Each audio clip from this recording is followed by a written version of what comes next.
नमस्कार। कैसे हो आप लोग? सब बढ़िया। चलिए चालू करते हैं थर्ड पार्ट चैप्टर 1 का, response and chemical coordination in animal. ये एनिमल हार्मोन की बात करते हैं। हमने इसके पहले प्लांट हार्मोन का बात किया था। इस चैप्टर में हम एनिमल हार्मोन के बारे में बात करेंगे, खासकर ह्यूमन के अंदर जो हार्मोन है उनकी बात की जाएगी। तो हम लोग चालू करते हैं। बोला जाता है हार्मोन, पहली बात होता ही क्या है, इसके गाने से ही चालू करेंगे हम अपनी पूरी कहानी। तो मुझे पता है hormone is a non nutrient chemical. आपको पता है नॉन न्यूट्रिएंट केमिकल मतलब क्या होता है? न्यूट्रिएंट मतलब क्या, जिसको हम खाने पीने से ले सकते हैं। जैसे हम खाएं रोटी सब्जी दाल चावल चूरन चटनी च्यवनप्राश, इन सब में क्या मिलेगा? कार्बोहाइड्रेट मिलेगा, फैट मिलेगा, प्रोटीन मिलेगा, न्यूक्लिक एसिड मिलेगा, वाटर मिलेगा, मिनरल मिलेगा। लेकिन कभी खाने से हार्मोन मिलेगा नहीं, कि ऐसा कुछ खा लो कि हार्मोन मिल जाए, नहीं मिलेगा। वो अपना बॉडी खुद बना लेता है। ये न्यूट्रिशन की कैटेगरी में नहीं आता, बोला जाता है। और हार्मोन क्या होता है? बायोकेमिकल मैसेंजर होता है। हमने प्लांट में तो देखा ही है, एनिमल में भी हम देखेंगे भैया कि हार्मोन कैसे काम करता है। ये केमिकल ही तो है जो लिविंग बॉडी में पाया जाता है, और ये क्या करता है? चीज़ों को रेगुलेट करता है। तो हम इसको बोल सकते हैं बायोकेमिकल मैसेंजर। बायोकेमिकल मतलब क्या होता है? बायोलॉजी के अंदर, लिविंग के अंदर पाए जाने वाला केमिकल जो क्या करेगा? मैसेज भेजने का काम करेगा। कहाँ से? आपकी बॉडी के एक हिस्से से दूसरे हिस्से तक। आगे चल रहे हैं, बोला जाता है इंफॉर्मेशन मॉलिक्यूल भी इसी को कहा जाता है। जब भी बॉडी को कोई मैसेज एक जगह से दूसरे जगह पहुंचाना होता है केमिकल मैसेंजर के फॉर्म में, तो वो हार्मोन का यूज़ करते हैं। इसलिए हार्मोन को हम लोग बोल सकते हैं इंफॉर्मेशन मॉलिक्यूल। अब बोला जाता है कि भैया हार्मोन की कहानी कब से चालू हुई, किसने पहली बार हार्मोन देखा? तो पहला जो एनिमल का हार्मोन डिस्कवर हुआ था वो सिक्रेटीन था। सिक्रेटीन हार्मोन था जिसको डिस्कवर किया था स्टार्लिंग और बेलिस नाम के साइंटिस्ट ने। बोला जाता है hormone secreted by endocrine gland. Hormone किसके द्वारा सिक्रीट किया जाता है? एंडोक्राइन ग्लैंड के द्वारा। हमारे बॉडी में दो तरीके के ग्लैंड्स पाए जाते हैं, ग्रंथियां पाई जाती हैं। इन ग्लैंड्स का काम क्या होता है? कोई चीज़ अंदर अपने, मतलब आप जान लीजिए ग्लैंड क्या होता है? ग्रुप ऑफ सेल होता है। कई सारे एक जैसे सेल का ग्रुप होता है, और ये आपस में मिल करके कोई नया लिक्विड बना रहे होते हैं, कोई नया केमिकल बना रहे होते हैं। समझ में आ गया? और केमिकल बना के ये अपने स्ट्रक्चर से बाहर निकालेंगे। उसी को क्या बोलते हैं? ग्लैंड्स बोला जाता है। ग्लैंड्स दो तरीके के, exocrine glands, endocrine gland. Exocrine gland क्या करता है? एंजाइम बनाता है। क्या बनाता है भैया? एंजाइम बनाता है। और एंडोक्राइन ग्लैंड हार्मोन बनाता है।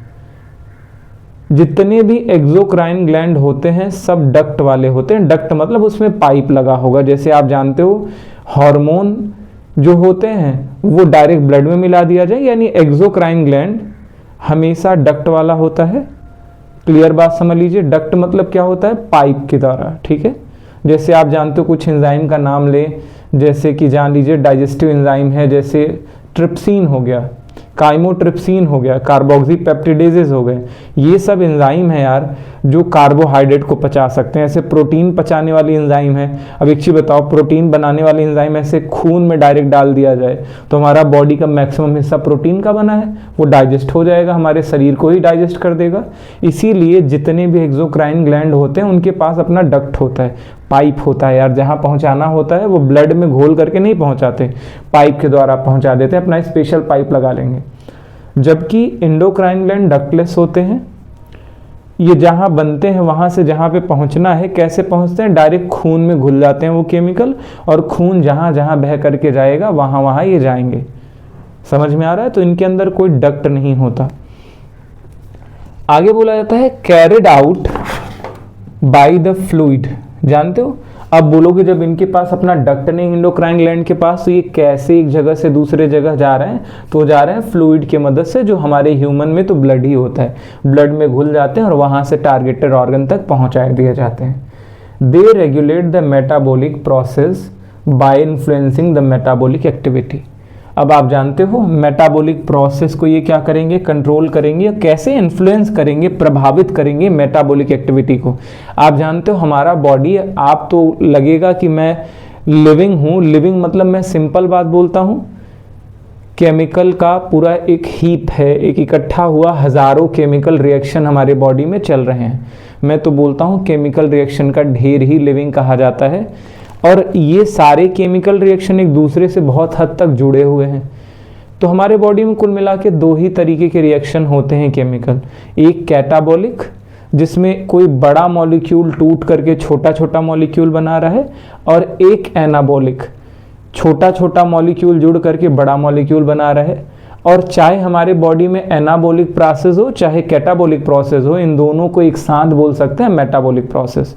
तो हमारे बॉडी में जितनी भी प्रोसेस हैं वो मेटाबॉलिक प्रोसेस हैं। और ये क्या करता है भाई साहब, हार्मोन जो होता है ये केमिकल के मदद से मेटाबॉलिक प्रोसेस को इन्फ्लुएंस कर सकता है, घटा सकता है, बढ़ा सकता है, कुछ भी कर सकता है।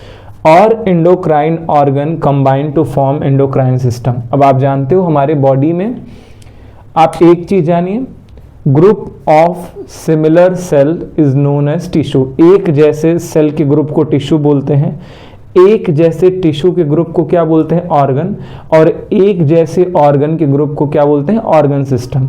तो हमारा जो एंडोक्राइन ग्लैंड्स हैं ये सभी आपस में मिले हुए हैं, एक दूसरे से कोऑर्डिनेटेड हैं, एक दूसरे से जुड़े हुए हैं, कई मैनरों में जुड़े हुए हैं। तो ये सभी आपस में मिल करके एक नया सिस्टम बना रहे हैं जिसको बोला जाता है एंडोक्राइन सिस्टम। ये एक खास प्रकार का ऑर्गन सिस्टम है जिसमें बहुत सारे एंडोक्राइन ऑर्गन और टिश्यूज इन्वॉल्व हैं। अब आगे चल रहा है भैया, human body can be controlled by two system. अब हम ह्यूमन बॉडी पे डायरेक्ट आ जा रहे हैं, एनिमल की बातें से थोड़ा सा आगे, हम लोग भी तो जानवर ही हैं ना। अब हम लोग खासकर ह्यूमन के बारे में पढ़ने वाले हैं। बोला क्या जाता है, ह्यूमन बॉडी को कंट्रोल किया जाता है दो सिस्टम के द्वारा। आप जानते हो हमारा यही बॉडी है, इसी के अंदर कई सारे केमिकल रिएक्शन चल रहे हैं, लेकिन आपस में उनका कोई एक्सीडेंट नहीं हो रहा है, कोई कोलैप्स नहीं हो रहा है। अगर कोलैप्स हो जाएगा तो शायद हमें कोई स्वास्थ्य का नुकसान हो जाए या कोई डेथ तक इवन हो सकती है। तो हमारे बॉडी में ट्रैफिक चल रहा है केमिकल रिएक्शन का, जहाँ पे एक्सीडेंट बहुत कम हो रहा है। ये बात आप समझ में आ गया, सब एकदम बढ़िया से चल रहा है, ठीक है, कोई एक दूसरे से लड़ भिड़ नहीं रहे हैं, वही बात चल रहा है। और बोला जाता है इनको कंट्रोल करना होगा भाई, जब ये एकदम इतना बढ़िया तरीके से चल रहे हैं, इतनी फ्लुएंसी से चल रहे हैं, तो पक्का इनको कोई कंट्रोल करने वाला होगा। जैसे आपके स्कूल में कुछ भी हो, चाहे शेड्यूल बनाना हो, चाहे एग्ज़ाम शेड्यूल बनाना हो, चाहे टीचर कब पढ़ाएंगे, ये सब कहाँ डिसाइड होता है, प्रिंसिपल ऑफिस में हेड सर जी के द्वारा या हेड मिस्ट्रेस के द्वारा। ऐसे ही हमारे बॉडी के जितने भी ऑर्गन सिस्टम है, जैसे डाइजेस्टिव सिस्टम हो गया, सर्कुलेटरी सिस्टम हो गया, रेस्पिरेटरी सिस्टम हो गया, स्केलेटल सिस्टम हुआ, इन सब में कोऑर्डिनेशन बनाने का काम, कंट्रोल करने का काम, कौन कैसे काम करेगा, ये सब दो सिस्टम डिसाइड करते हैं। एक का नाम है नर्वस सिस्टम और एक का नाम है endocrine system. Nervous system neuron की मदद से पूरे बॉडी को कंट्रोल करता है, समझ में आ गया। और न्यूरॉन के प्रेजेंस से जो कंट्रोल करेगा, नर्वस सिस्टम फास्ट होता है और बहुत छोटे समय के लिए होता है। आप समझ सकते हैं नर्वस सिस्टम के बारे में अगर बोला जाए, ये बहुत फास्ट रिएक्शन है और बहुत शॉर्ट पीरियड टाइम के लिए होता है। जैसे एक चीज़ जान लीजिए, जैसे मेरे को यहाँ पे कहीं जा रहा था, कील चुभ गया, तो मुझे सोचना पड़ेगा क्या घंटों की हटाऊं हाथ या ना हटाऊं, तुरंत हटा लेता हूं। और ये क्विक होता है, जो भी चीज़ें क्विक करनी है, जैसे आप गली में जा रहे हैं, गली में कोई कुतवा है, दौड़ा लिया आपको, तो आप दौड़ना चालू करेंगे। ये सब क्विक करना पड़ेगा ना आपको, कि कुत्ता काट लेगा बैकग्राउंड में तब आप दौड़ेंगे, समझ में आ गया, आपको तुरंत भागना पड़ेगा। तो जितने भी क्विक एक्शन करने हैं वो नर्वस सिस्टम करता है। हाँ, नर्वस सिस्टम का जो एक्शन होता है वो शॉर्ट पीरियड ऑफ टाइम के लिए होता है, बहुत लंबे समय के लिए नहीं होता। लेकिन एंडोक्राइन सिस्टम स्लो प्रोसेस करता है, बहुत धीरे धीरे काम करता है। जैसे आपको एग्जांपल दूं, ग्रोथ हार्मोन, एक हार्मोन होता है जो एंडोक्राइन सिस्टम के द्वारा रिलीज किया जाता है, जिसका नाम है ग्रोथ हार्मोन, और वो आपके जन्म से लेकर के 20 साल तक लगभग काम करता रहता है, धीरे धीरे धीरे धीरे हाइट बढ़ाता रहता है। और बोला जाता है ये स्लो प्रोसेस है, लेकिन इसका इफेक्ट लंबे समय तक देखने में मिलेगा, बॉडी को बहुत लंबे समय तक देखने को मिलता है। अब हम देखते हैं कि भैया हमने बोला कि हमारे बॉडी में एंडोक्राइन सिस्टम है, तो एंडोक्राइन सिस्टम में कई ग्लैंड्स इन्वॉल्व हो रहे हैं। सारे ग्लैंड का बातचीत हम करेंगे, हम समझने की कोशिश करेंगे। ज़रा सा आप समझ लोगे तो आगे बताना बहुत आसान रहेगा। तो ये हैं भैया हमारे चीटू भैया, ठीक है। मेरा ड्राइंग काफ़ी अच्छा है, इसमें कोई शिकायत मत करिएगा, ठीक है। ध्यान दीजिए, ये हैं चीटू भैया। अब हम देखते हैं चीटू भैया के शरीर में कहाँ कहाँ कौन सा ग्लैंड विराजमान है, कौन सा ग्लैंड कहाँ पे सिचुएटेड है, लोकेटेड है, देखने की कोशिश करते हैं। तो बोला था इनके खोपड़िया में, हेड में हाइपोथैलेमस ग्लैंड पाया जाएगा, पिट्यूटरी ग्लैंड पाया जाएगा, पीनियल ग्लैंड पाया जाएगा। फिर यहाँ से आ रहे हैं खोपड़िया से नीचे, ये गले का हिस्सा आएगा। गले के हिस्से में दो पाए जाते हैं ग्लैंड्स, एक थायराइड पाया जाता है और एक पैराथायराइड पाया जाता है। फिर यहाँ से आते हैं चेस्ट रीजन में, जैसे ये भाई चेस्ट रीजन है ना, ये एक चपटा बोन है, स्टर्नम बोलते हैं। इसी के नीचे एक और ग्लैंड पाया जाता है जिसको बोलते हैं थाइमस। कहाँ? चेस्ट रीजन में पाया जाएगा, स्टर्नम के नीचे। अब चल रहे हैं पेट वाले रीजन में। आप जानते हैं पेट वाले रीजन में इधर सामने वाला पेट रीजन हो गया, इधर पेट का भी रीजन हो गया। ये तो एब्डोमेन रीजन है और ये अपर भी हो सकता है, लोअर भी हो सकता है। तो आप जानते हैं अपर एब्डोमेन में और फ्रंट साइड में पाया जाता है पेनक्रियाज। वैसे ही जरा देखिए, लोअर एब्डोमेन और बैक साइड पाया जाता है किडनी। और अगर कोई महिला है, जैसे हमारी माँ है, हमारी बहन है, हमारे बहुत सारे लोग हैं भाई, उनके अंदर जो ओवरीज पाया जाता है, ओवरी भी एक ग्लैंड है, ये कहाँ पाया जाता है? लोअर एब्डोमेन में पाया जाता है, लगभग नीचे की तरफ पाया जाता है, इधर, ठीक है। अब बोला जाता है अगर कोई इंसान मेल है तो मेल में एक और एंडोक्राइन ग्लैंड पाया जाता है जिसको बोलते हैं टेस्टिस, ठीक है। और ये हम सभी मर्दों में, हमारे पापा में, हम में, सब में है भाई, एक जैसा है, ठीक है। अब एक एक करके हम अपने पूरे बॉडी के ग्लैंड्स के बारे में बातचीत करेंगे, टॉप से बॉटम तक, ठीक है। बोला जाता है हाइपोथैलेमस ग्लैंड की बात करते हैं, तो बोला जाता है हाइपोथैलेमस हमारे फोर ब्रेन के बेसल पार्ट में पाया जाता है। कहाँ पाया जाता है भैया? बेसल पार्ट में।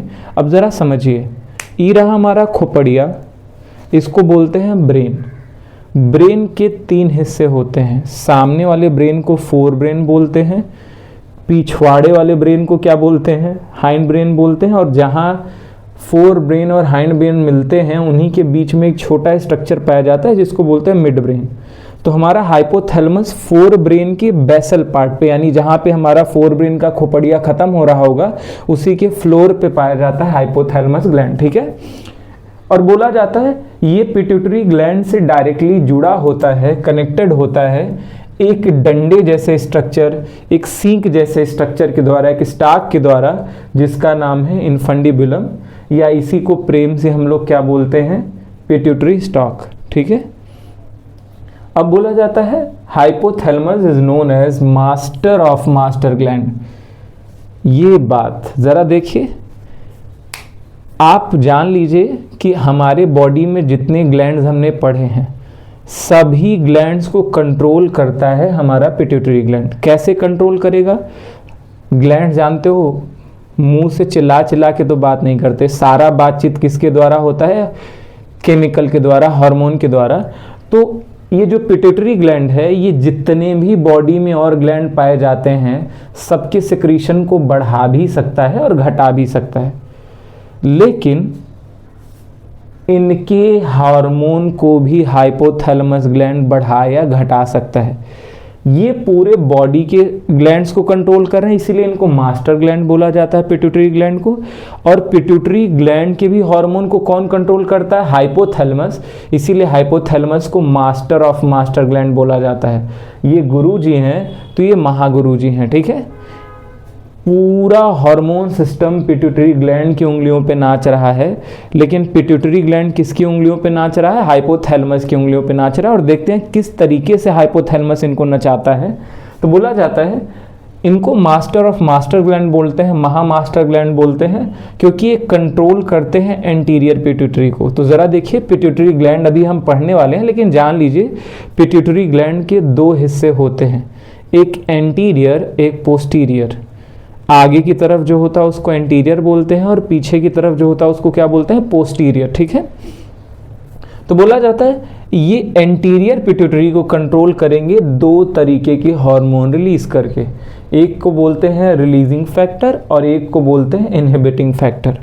ये एंटीरियर पिट्यूटरी के अंदर जितने भी हार्मोन रिलीज होते हैं उनको दो तरीके से इन्फ्लुएंस करेंगे। अगर इनको एंटीरियर पिट्यूटरी के किसी हार्मोन को बढ़ाना है तो ये निकालेंगे रिलीजिंग फैक्टर, जो ब्लड के द्वारा पहुंचेगा एंटीरियर पिट्यूटरी में और वो समझ में आ जाएगा कि ओ भैया महागुरु जी ने आदेश दिया है कि इस हार्मोन को बढ़ाना है या घटाना है। तो दो तरीके के हार्मोन निकलेंगे, जैसे रिलीजिंग फैक्टर या इनहिबिटिंग फैक्टर। अगर किसी पिट्यूटरी हार्मोन को घटाना है तो क्या निकाल देंगे, इनहिबिटिंग फैक्टर।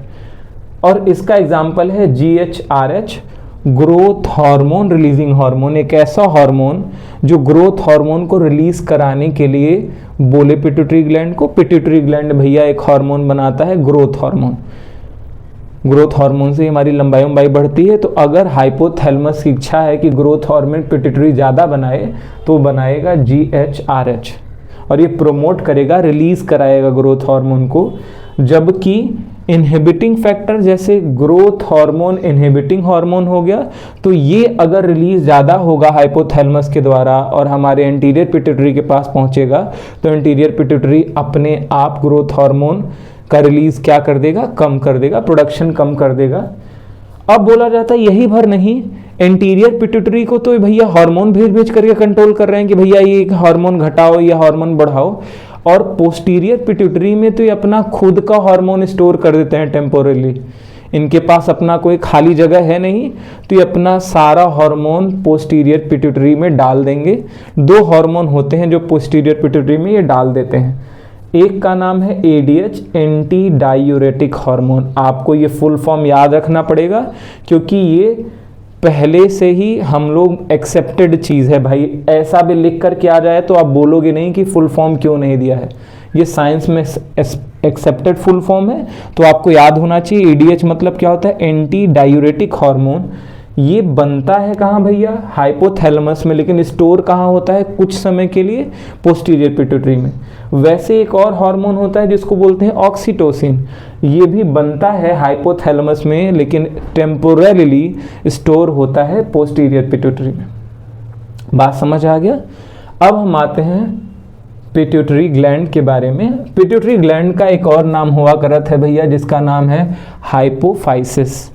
हाइपोफाइसिस के बारे में बोला जाता है कि भैया ये भी फोर ब्रेन में ही पाया जाता है। ज़रा देखिए कहाँ पाया जाएगा भैया, फोर ब्रेन में पाया जाएगा, FORE 4, ठीक है, फोर ब्रेन में पाया जाता है। और आप जानते हो ये एक बोन के अंदर पाया जाता है, एक बोनी कैविटी है, एक बोन है जिसका नाम है स्फेनॉइड बोन, और उसी के अंदर कैविटी है, कुछ गड्ढा है, गड्ढे के ही स्ट्रक्चर के अंदर ये पिट्यूटरी ग्लैंड पाया जाता है, मटर के दाने के आकार का होता है, और जिस कैविटी में पाया जाता है उसको बोलते हैं सेला टर्सिका।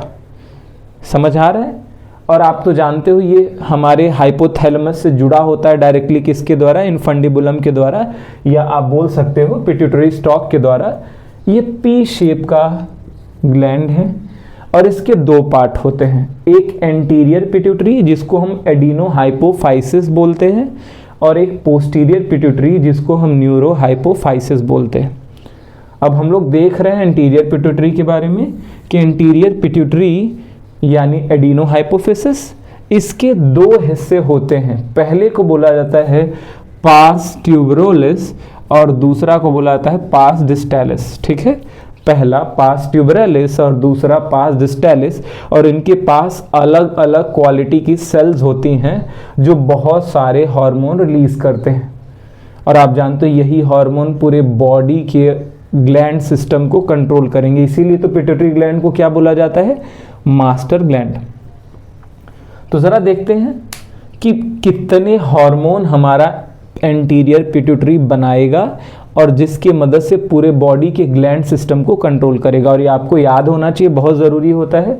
पहला ये बनाएगा FSH, मैंने पहले से बोल दिया है, ये भैया साइंस में एक्सेप्टेड फुल फॉर्म है इसका, तो अगर आपको शॉर्ट फॉर्म भी दिखे तो आपको फुल फॉर्म याद होना चाहिए, मैं भी पूछ ही ले। FSH क्या होता है? Follicular stimulating hormone. ज़रा सा आइडिया दे दूं, ये फॉलिकल्स बनाने में मदद करता है। जैसे मेल में ये स्पर्म बनाने में मदद करेगा, फीमेल में ये ओवम बनाने में मदद करेगा। दूसरा बोला जाता है प्रोलैक्टिन। प्रोलैक्टिन हार्मोन है जो फीमेल में जब डिलीवरी होगी तो उनके मेमरी ग्लैंड से दूध निकालने को या मिल्क फॉर्मेशन के लिए रिस्पॉन्सिबल होते हैं। तीसरा चल रहा है ACTH, एडिनोकॉर्टिकोट्रोपिक हार्मोन। आप जानते हो किडनी के ऊपर जो ग्लैंड हमने पढ़ा था एड्रिनल ग्लैंड, उसको कंट्रोल करना है अगर पिट्यूटरी को तो ACTH रिलीज करेगा, एडिनोकॉर्टिकोट्रोपिक हार्मोन। आगे चल रहा है ग्रोथ हार्मोन। अगर आपके बॉडी के ग्रोथ को बढ़ाना है या घटाना है उसके लिए कैसे कंट्रोल करेगा हमारे बॉडी को पिट्यूटरी ग्लैंड? ये हार्मोन रिलीज करके, ग्रोथ हार्मोन। ऐसे चल रहा है luteinizing hormone, LH short form, और ल्यूटिनाइजिंग हार्मोन। ल्यूटिनाइजिंग हार्मोन करता क्या है? स्पर्म को मैच्योर कराता है और ओवम को मैच्योर कराता है। यानी जानते हो ये जब पैदा होते हैं स्पर्म और ओवम छोटे बच्चे जैसे होते हैं, इनको जवान कौन बना रहा है? Luteinizing hormone. ठीक है, आप समझ रहे हो ल्यूटिनाइजिंग हार्मोन। अब आगे चल रहा है TSH, थायराइड स्टिमुलेटिंग हार्मोन। जब एंटीरियर पिट्यूटरी को हमारे थायराइड ग्लैंड को कंट्रोल करना पड़ेगा तो कौन सा हार्मोन रिलीज करेंगे भैया? TSH, thyroid stimulating hormone. और ये 6 हार्मोन है भैया जिनको आपको याद रखना है, हमेशा पूछा जा सकता है। इनके एक एक करके फंक्शन भी हम लोग देखेंगे, घबराने की कोई ज़रूरत नहीं है। अब इनको याद करने का ट्रिक है फंसा पगलेट। जो पगलेट होता है पागल जैसा होता है थोड़ा सा, वो फंस जाता है बेचारा। फंसा मतलब क्या होता है? FSH, P से होता है प्रोलैक्टिन, A से होता है ACTH, G से क्या होता है? ग्रोथ हार्मोन, L से क्या होता है? ल्यूटिनाइजिंग हार्मोन, और T से क्या होता है? TSH, फंसा पगलेट। अब हम लोग पोस्टीरियर पिट्यूटरी के अंदर जो हार्मोन स्टोर होते हैं हमारे हाइपोथैलेमस वाले, उनके बारे में बात करते हैं। फिर एक एक का फंक्शन भी देखा जाएगा, हर का फंक्शन देखा जाएगा। और हम ये भी देखेंगे कि अगर वो हार्मोन कम हो जाए या ज़्यादा हो जाए तो हमारे शरीर पे क्या असर होने वाला है। पोस्टीरियर पिट्यूटरी तो खुद का हार्मोन बनाता ही नहीं है। आपको पता है ये हाइपोथैलेमस के जो 2 हार्मोन रिलीज होते हैं वो टेम्पोरली स्टोर कहाँ होते हैं भैया? हमारे पोस्टीरियर पिट्यूटरी में। तो मित्रों ध्यान दीजिए, बोला जाता है पोस्टीरियर पिट्यूटरी निठल्ला है, कुछ अपना काम नहीं करता, खुद अपना सिक्रीशन नहीं करता, हाइपोथैलेमिक हार्मोन को अपने अंदर रखता है। और 2 हाइपोथैलेमिक हार्मोन को रखता है, एक वैसोप्रेसिन जिसको हम ADH भी बोलते हैं, एंटी डायूरेटिक हार्मोन, और एक को बोलते हैं ऑक्सीटोसिन। ठीक है, और यहाँ पे नोट लिखा हुआ है भैया, इंपॉर्टेंट नोट है, 500 का नोट है, आप समझ लीजिए। और क्या नोट है कि 2 हार्मोन आते हैं, एक प्रोलैक्टिन आता है और एक ऑक्सीटोसिन आता है। कई लोग समझ ही नहीं आते कि क्या इन दोनों का फंक्शन है। तो प्रोलैक्टिन मिल्क फॉर्मेशन में मदद करता है, जबकि ऑक्सीटोसिन मिल्क इजेक्शन में मदद करता है। जब बच्चे को दूध पिला रही होती है माँ, जब हम लोग छोटे बच्चे थे तो माँ जब हमें दूध पिला रही होती हैं तो दूध जो मसल के कंट्रैक्शन से बाहर आ रहा है वो किसकी वजह से हो रहा है? ऑक्सीटोसिन की वजह से। वहीं पर नहीं, जब प्रेगनेंसी के दौरान जो डिलीवरी होती है ना भाई, डिलीवरी में भी फीमेल को पुश करना होता है, वजाइना से बाहर चीज़ों को निकालना होता है, बच्चे को बाहर निकालना होता है। और आप जानते हो उसके लिए बहुत ज़्यादा मसल कंट्रैक्शन करना पड़ता है, धक्का देना पड़ता है, बहुत तकलीफ सहना पड़ता है हमारे माँ लोगों को, और तब निकल पाता है। उसमें भी ऑक्सीटोसिन का ही रोल रहता है, विगरस मसल कंट्रैक्शन करा सकता है ऑक्सीटोसिन। अब चल रहा है, अब हम लोग एंटीरियर पिट्यूटरी के हर हार्मोन को थोड़ा थोड़ा पढ़ेंगे। तो पहला आता है एड्रिनोकॉर्टिकोट्रोपिक हार्मोन।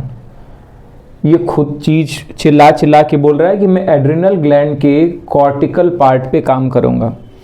तो आप जान लीजिए हमारे किडनी के ऊपर एक टोपी जैसा स्ट्रक्चर पाया जाता है जिसको बोलते हैं एड्रिनल ग्लैंड, जिसके 2 हिस्से होते हैं, बाहर वाले को बोलते हैं कॉर्टेक्स और अंदर वाले को बोलते हैं मेडुला। ये ACTH कॉर्टेक्स वाले पार्ट पे एक्ट करता है और करेगा क्या?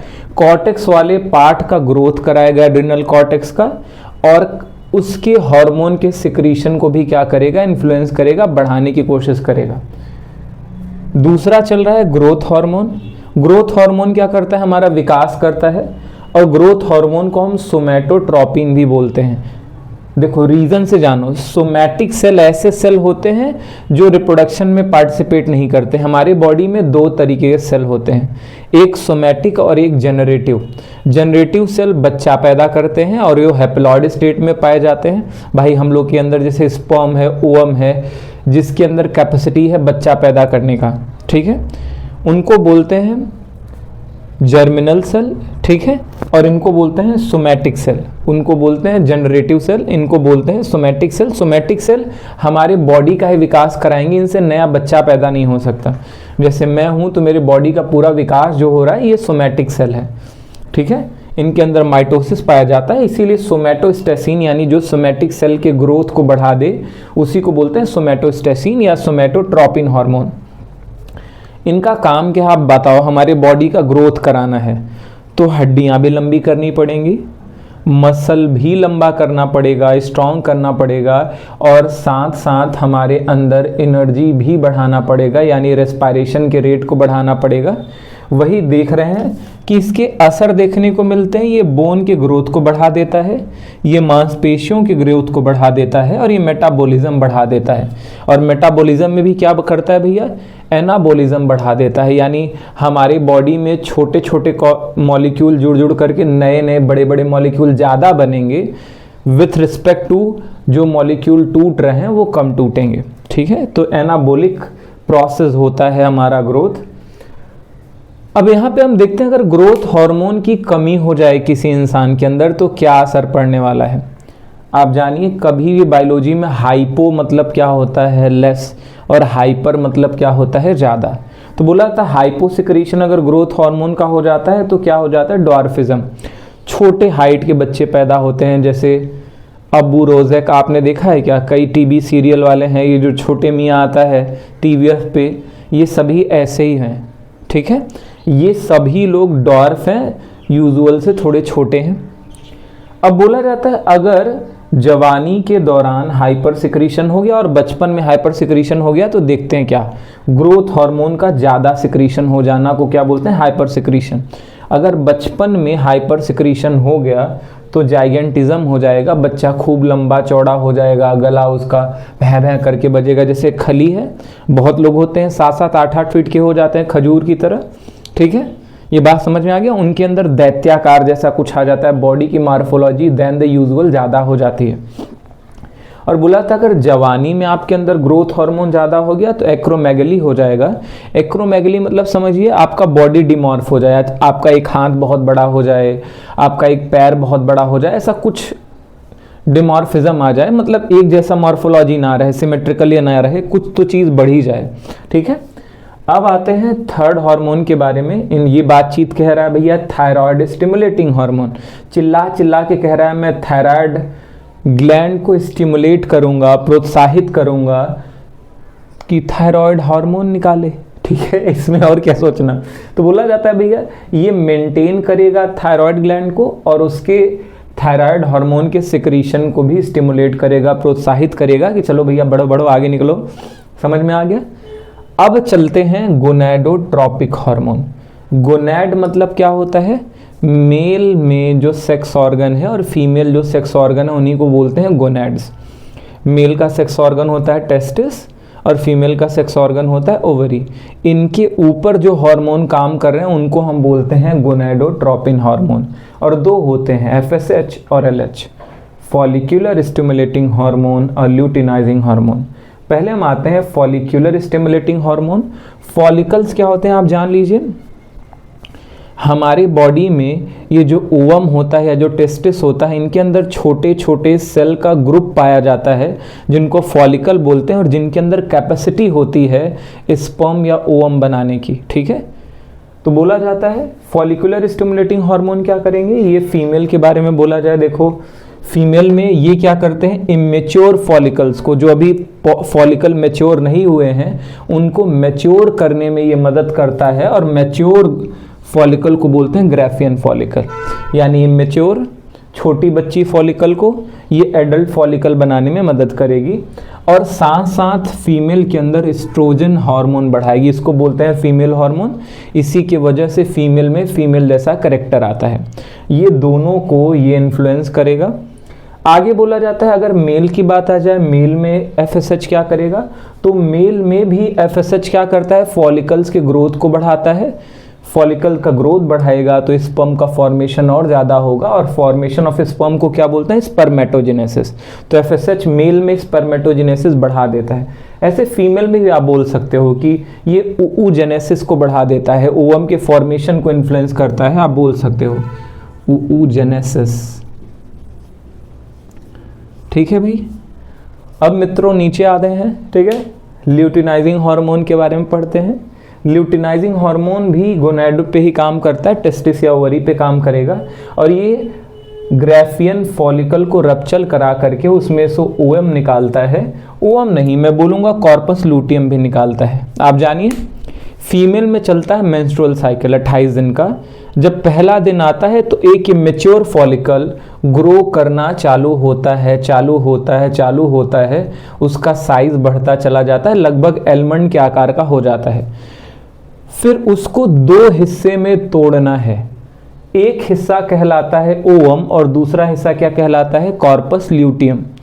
ओवम बच्चा पैदा करने के काम आएगा, ये स्पर्म से फ्यूज करेगा, जबकि कॉर्पस ल्यूटियम इसके मेंटेनेंस को देखेगा कि ये मेंटेन रह पा रहा है कि नहीं रह पा रहा है। और ग्राफियन फॉलिकल के अंदर से ओवम निकालने का काम, कॉर्पस लूटियम निकालने का काम ये कौन करता है भैया, ल्यूटिनाइजिंग हार्मोन।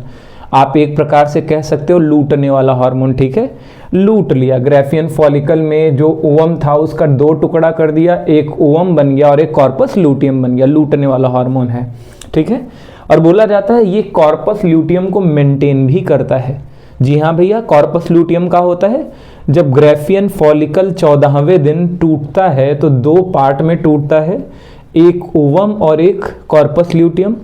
ओवम इंतजार करेगा स्पर्म आने का और फ्यूजन का इंतजार करेगा, जबकि कॉर्पस लूटियम वो माहौल देगा जिससे फ्यूजन आसान हो सके। ठीक है, और ये एंडोमेट्रियम जो हमारे बच्चेदानी का जो फीमेल का अंदर का पार्ट नहीं होता, उसको मेंटेन करने की कोशिश करता है। कैसे मेंटेन करता है, ये एक हार्मोन निकालता है जिसको बोलते हैं प्रोजेस्टेरोन। तो आप ये भी बोल सकते हो ल्यूटिनाइजिंग हार्मोन अगर कॉर्पस ल्यूटियम को मेंटेन कर रहा है और कॉर्पस ल्यूटियम प्रोजेस्टेरोन बना रहा है, यानी तुम कह सकते हो प्रोजेस्टेरोन के फॉर्मेशन को भी इन्फ्लुएंस कर सकता है ल्यूटिनाइजिंग हार्मोन।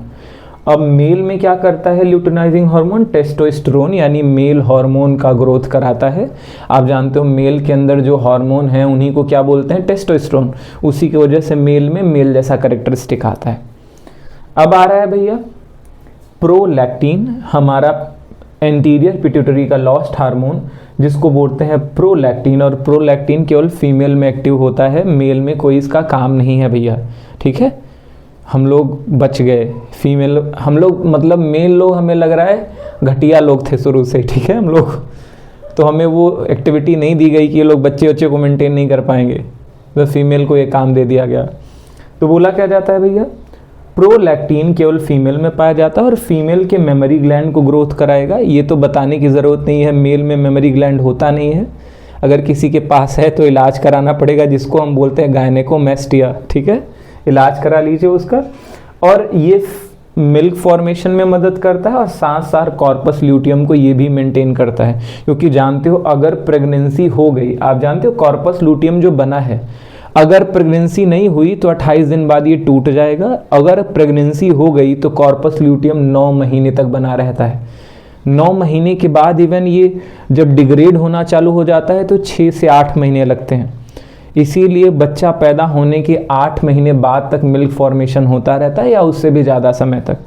ठीक है, यहाँ तक बात समझ आ गया।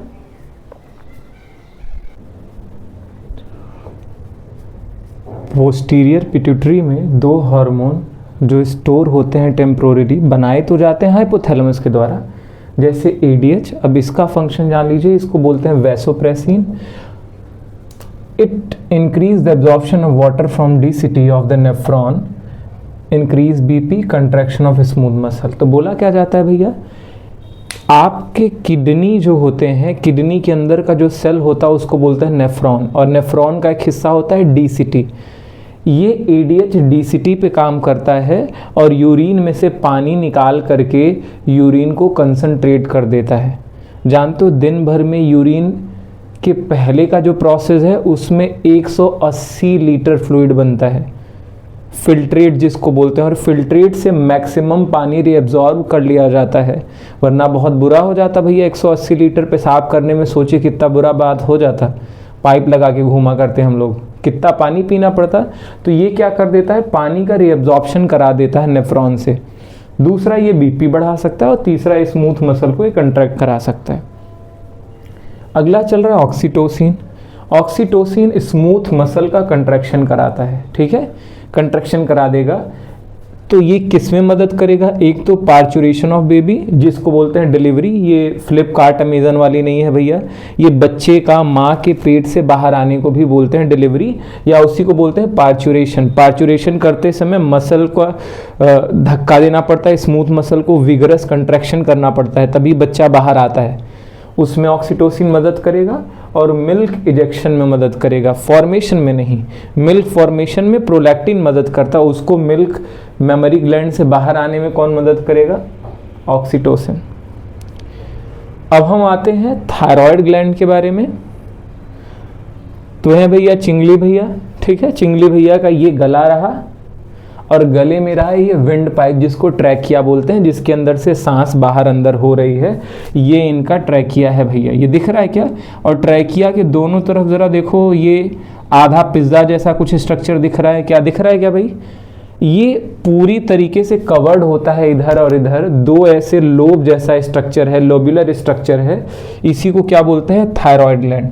ये नेक के लेटरल साइड पाया जाता है। जरा देखिए नेक में ये जो हमारा ट्रैकिया है, ट्रैकिया के बगल बगल आगे वाले हिस्से को, बॉडी को हम बोलते हैं वेंट्रल, पीछे वाले को डॉर्सल बोलते हैं, अगल बगल बॉडी का जो पार्ट होता है उसको क्या बोलते हैं, लेटरल। तो ये लेटरल साइड में दोनों तरफ पाया जाता है थायराइड ग्लैंड। दो लोब होते हैं, समझ में आ गया, और लेटरल साइड ऑफ ट्रैकिया में होते हैं। अब चल रहा है कि ये दोनों थायराइड ग्लैंड जो हैं, ये इधर वाला ये आपस में जुड़े होते हैं एक पतले फ्लैप के द्वारा, जिसका नाम है स्थमस।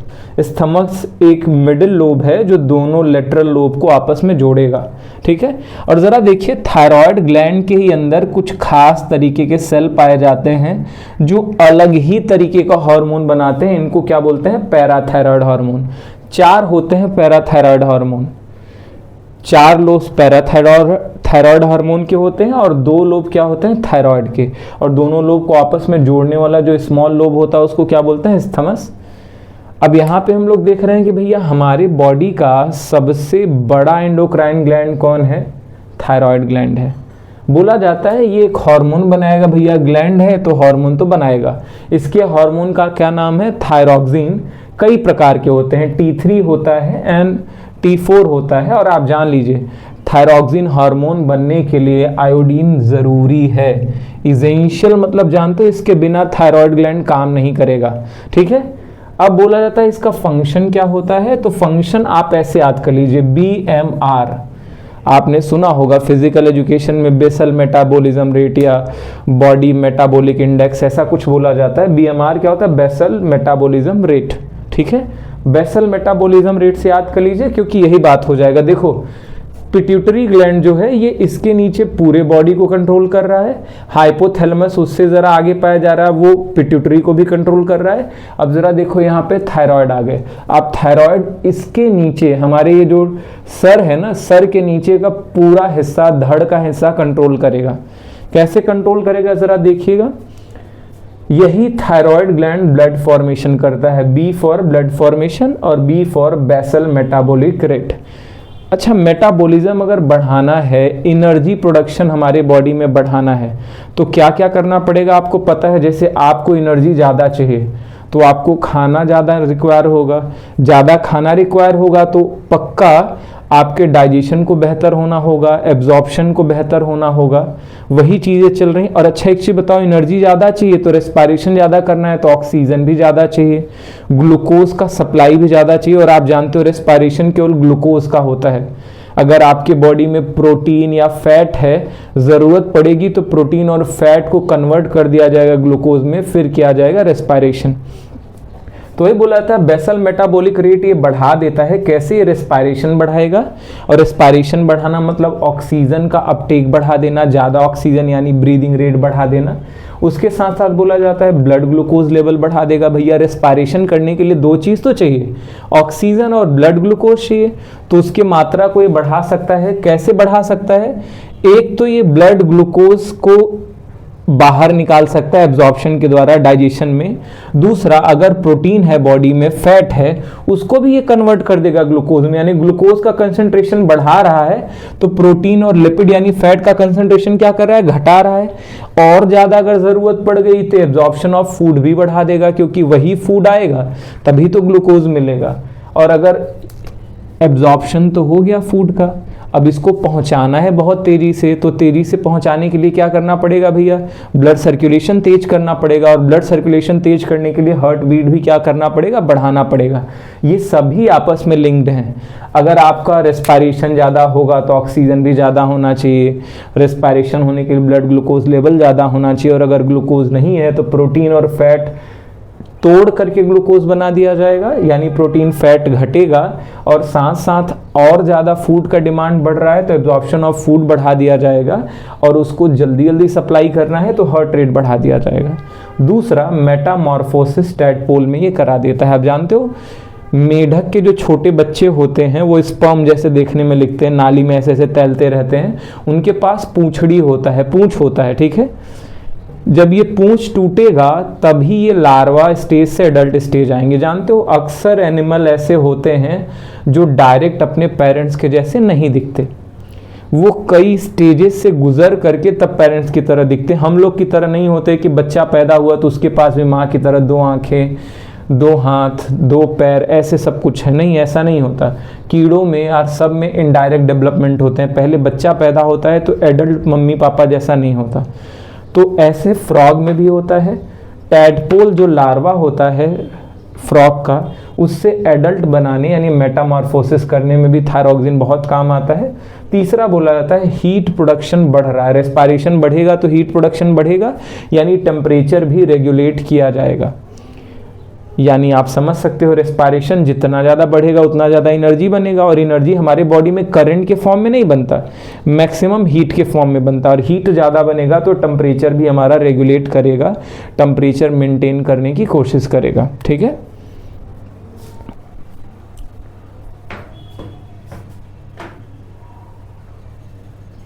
तो चलिए मित्रों देखते हैं डिफिशियंसी ऑफ थायरॉक्सिन के, यानी थायरॉक्सिन की कमी से या थायरॉक्सिन के बढ़ने से क्या क्या रोग होने वाला है। अगर थायरॉक्सिन की कमी प्रेगनेंसी के समय हो गई, प्रेगनेंसी के समय तो जो बच्चा पेट में पल रहा है उसमें स्टंटेड ग्रोथ होगा, यानी उसका विकास ठीक तरीके से नहीं होगा, उसका लो इंटेलिजेंस होगा, यानी उसका दिमाग बहुत बेहतर ग्रो नहीं करेगा, वो बेहतर सोच नहीं पाएगा, बेहतर थिंकिंग एबिलिटी नहीं होगी, डिसीजन एबिलिटी नहीं होगी।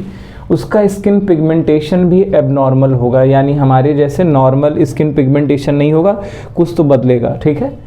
इसके साथ साथ उसके अंदर डॉर्फिज्म आ जाता है, यानी उसका विकास भी नहीं होता पूरे जन्मजात, पैदा होने के बाद भी वो छोटा रह जाता है। हमने दो तरीके के डॉर्फिज्म पढ़ा, एक पिट्यूटरी डॉर्फिज्म और एक थायराइड डॉर्फिज्म। पिट्यूटरी डॉर्फिज्म वाले जो बच्चे होते हैं वो रह जाते तो छोटे हैं, लेकिन उनका इंटेलिजेंस हमारे ही जैसा होता है, और ऐसे लोग जोकर के लिए काम करते हैं, फिल्मों में एक्टिंग कर रहे हैं, क्लाउन बन रहे हैं, ठीक है। जबकि ये जो थायराइड डॉर्फिज्म होता है, इसमें जो बच्चा होगा उसका ब्रेन बेहतर ग्रो करेगा ही नहीं, वो पागलों जैसा होगा, छोटा भी रहेगा और उसका ब्रेन भी बहुत तरीके से काम नहीं करेगा। आप याद कर सकते हो सलाद खाते हो ना, SLAD, सलाद के फॉर्म में। तो जब ऐसा कुछ हो जाए, अब बोला था एडल्ट में अगर हाइपोथायरॉयडिज्म हो गया यानी घट गया थायराइड हार्मोन, तो उसके अंदर नॉर्मल गोइटर होता है। गोइटर मतलब जानते हो, ये हमारा जो थायराइड ग्लैंड है ये स्वेल हो जाएगा, गोइटर हो जाएगा, या इसी को मिक्सोडेमा भी बोल सकते हो। गोइटर में होता क्या है आप जानते हो, लोगों को बहुत ज़्यादा गर्मी लगती है, उनके पूरे बॉडी में फैट का कंटेंट ज़्यादा हो जाता है, वाटर कंटेंट ज़्यादा हो जाता है, और साथ साथ उनके यहाँ हम्प पे वाटर कुछ तो जमा हो जाता है, फैट और वाटर वाला। आंखें पफी हो जाती हैं क्योंकि उनके अंदर मिनरल साइकिल बिगड़ जाता है, मिनरल का जो मेटाबॉलिज्म है, जो रेगुलेशन है, वो बिगड़ जाएगा, उनके अंदर नमक या आयन ज़्यादा हो जाएगा, ठीक है। तो उनका पूरा बॉडी सूजा सूजा लगता है नहीं, पूरे बॉडी में बहुत ज़्यादा पानी का कंटेंट बढ़ जाता है। आगे चल रहा है हाइपरथायरॉयडिज्म। हाइपरथायरॉयडिज्म को हम बोलते हैं एक्सथैल्मिक गोइटर, और ये जो इंसान होते हैं इनकी आंखें बड़ी हो जाती हैं, शरीर पतला हो जाता है और इनको गर्मी बहुत ज़्यादा लगती है। समझ आ गया? आप एसी भी चालू कर दोगे तब भी इनकी आंखें बिल्ली जैसे मेविंग आइज हो जाएंगी, ऐसे बड़ी बड़ी आंखें हो जाती हैं। इसी को ग्रेव डिजीज़ भी बोला करते हैं। अब आते हैं अगला ग्लैंड जिसका नाम है एड्रिनल ग्लैंड। एड्रिनल ग्लैंड के बारे में बातचीत करें तो आप जानते हो एड्रिनल ग्लैंड पाया जाता है किडनी के ऊपर। हमारे पास 1 पेयर किडनी है, किडनी के ऊपर एक कैप जैसा स्ट्रक्चर पाया जाता है, इसी को क्या बोलते हैं? Adrenal gland. ये ट्रायंगुलर शेप का होता है और ये किडनी के एपेक्स यानी टॉप पे पाया जाता है। ये रहा अपन का किडनी। अब इस एड्रिनल ग्लैंड को जूम करके हम लोग ऐसा बना रहे हैं ZOOM, ठीक है, अपन बड़ा कर रहे हैं तो देखा जाएगा एड्रिनल ग्लैंड ट्रायंगुलर शेप का एक एंडोक्राइन ग्लैंड है, और इसका ये बाहर वाला हिस्सा बोला जाता है एड्रिनल कॉर्टेक्स, और अंदर वाला हिस्सा क्या बोला जाता है? Adrenal medulla. अब जरा देखते हैं, एड्रिनल कॉर्टेक्स 3 हार्मोन निकालता है, ग्लूकोकॉर्टिकॉइड, मिनरेलोकॉर्टिकॉइड एंड सेक्स कॉर्टिकॉइड। ध्यान रखिएगा, ग्लूकोकॉर्टिकॉइड ग्लूकोज के मेटाबॉलिज्म को बढ़ाता है या रेगुलेट कर सकता है। मिनरेलोकॉर्टिकॉइड क्या करता है? हमारे फ्लूइड के अंदर, हमारे ब्लड के अंदर मिनरल कौन ज़्यादा होगा कौन कम होगा उसको रेगुलेट करेगा। और सेक्स कॉर्टिकॉइड आप जान लीजिए, एड्रिनल कॉर्टेक्स के सेक्स कॉर्टिकॉइड एक हिस्सा होता है जहाँ पे टेस्टोस्टेरोन भी बनता रहता है और एस्ट्रोजन भी बनता रहता है। टेस्टोस्टेरोन क्या होता है? मेल हार्मोन, और एस्ट्रोजन क्या होता है? Female hormone. यही कारण होता है कि जब फीमेल के अंदर मेंस्ट्रुअल साइकिल बंद हो जाता है, मेनोपॉज आ जाता है 40 के बाद, तो उनकी थोड़ी थोड़ी मूछें आ जाती हैं और उनका आवाज़ मर्द जैसा कुछ हो जाता है, होर्स हो जाता है, डीप वॉइस हो जाता है। क्यों हो जाता है? क्योंकि जब उनका मेंस्ट्रुअल साइकिल रुका तो उनके अंदर एस्ट्रोजन का मात्रा तो घट गया, लेकिन यहाँ पे कुछ न कुछ तो टेस्टोस्टेरोन बन रहा है। चाहे कोई मर्द हो चाहे कोई औरत हो, जैसे मैं हूँ, मेरे अंदर टेस्टोस्टेरोन बनता है, लेकिन एड्रिनल कॉर्टेक्स के अंदर थोड़ा सा एस्ट्रोजन भी बनता है। समझ में आ गया? ये जो पूरे दुनिया में आजकल कई जेंडर की बातें चल रही हैं ना भाई, कि कोई बोल रहा है मुझे लड़का लड़के ही पसंद कर ले रहे हैं, लड़कियां लड़कियों को पसंद कर दे रही हैं। एक्चुअली ये एक डिजीज़ है भाई। डिजीज़ है क्या? मान लीजिए इनका एड्रिनल कॉर्टेक्स के साथ कुछ बुरा हुआ, आपको लग रहा होगा मजाक चल रहा होगा, लेकिन इनके अंदर एड्रिनल कॉर्टेक्स में ही कुछ गड़बड़ी आ गई है। और एड्रिनल कॉर्टेक्स में गड़बड़ी आई, अगर वो लड़की है और उसके अंदर टेस्टोस्टेरोन ज़्यादा बनने लग गया तो वो क्या करेगी? मेल जैसा फील करेगी खुद को। ऐसे कोई मेल है, उसका अगर एड्रिनल कॉर्टेक्स के अंदर एस्ट्रोजन का हार्मोन ज़्यादा हो जाएगा तो कुछ कैसा मानने लगेगा? फीमेल जैसा मानने लगेगा। तो फीमेल जैसा मानने लगेगा और आगे जो इंसान खड़ा है वो उसको एक्साइट करेगा। ऐसे फीमेल के अंदर अगर टेस्टोस्टेरोन ज़्यादा बनने लग गया तो खुद को मेल जैसा फील करेंगे और एक फीमेल से अट्रैक्ट हो जाएंगी।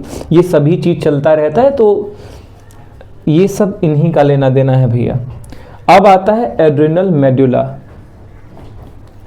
वैसे आपको पता है, इंटरनेट पे मैंने देखा है कुछ 50 या 57 प्रकार के सेक्स होते हैं, ठीक है, बड़े अजीब अजीब होते हैं, देख लीजिएगा भाई। अब एड्रिनल मेड्यूला 2 हार्मोन निकालते हैं, एक एड्रिनलिन और एक नॉर एड्रिनलिन।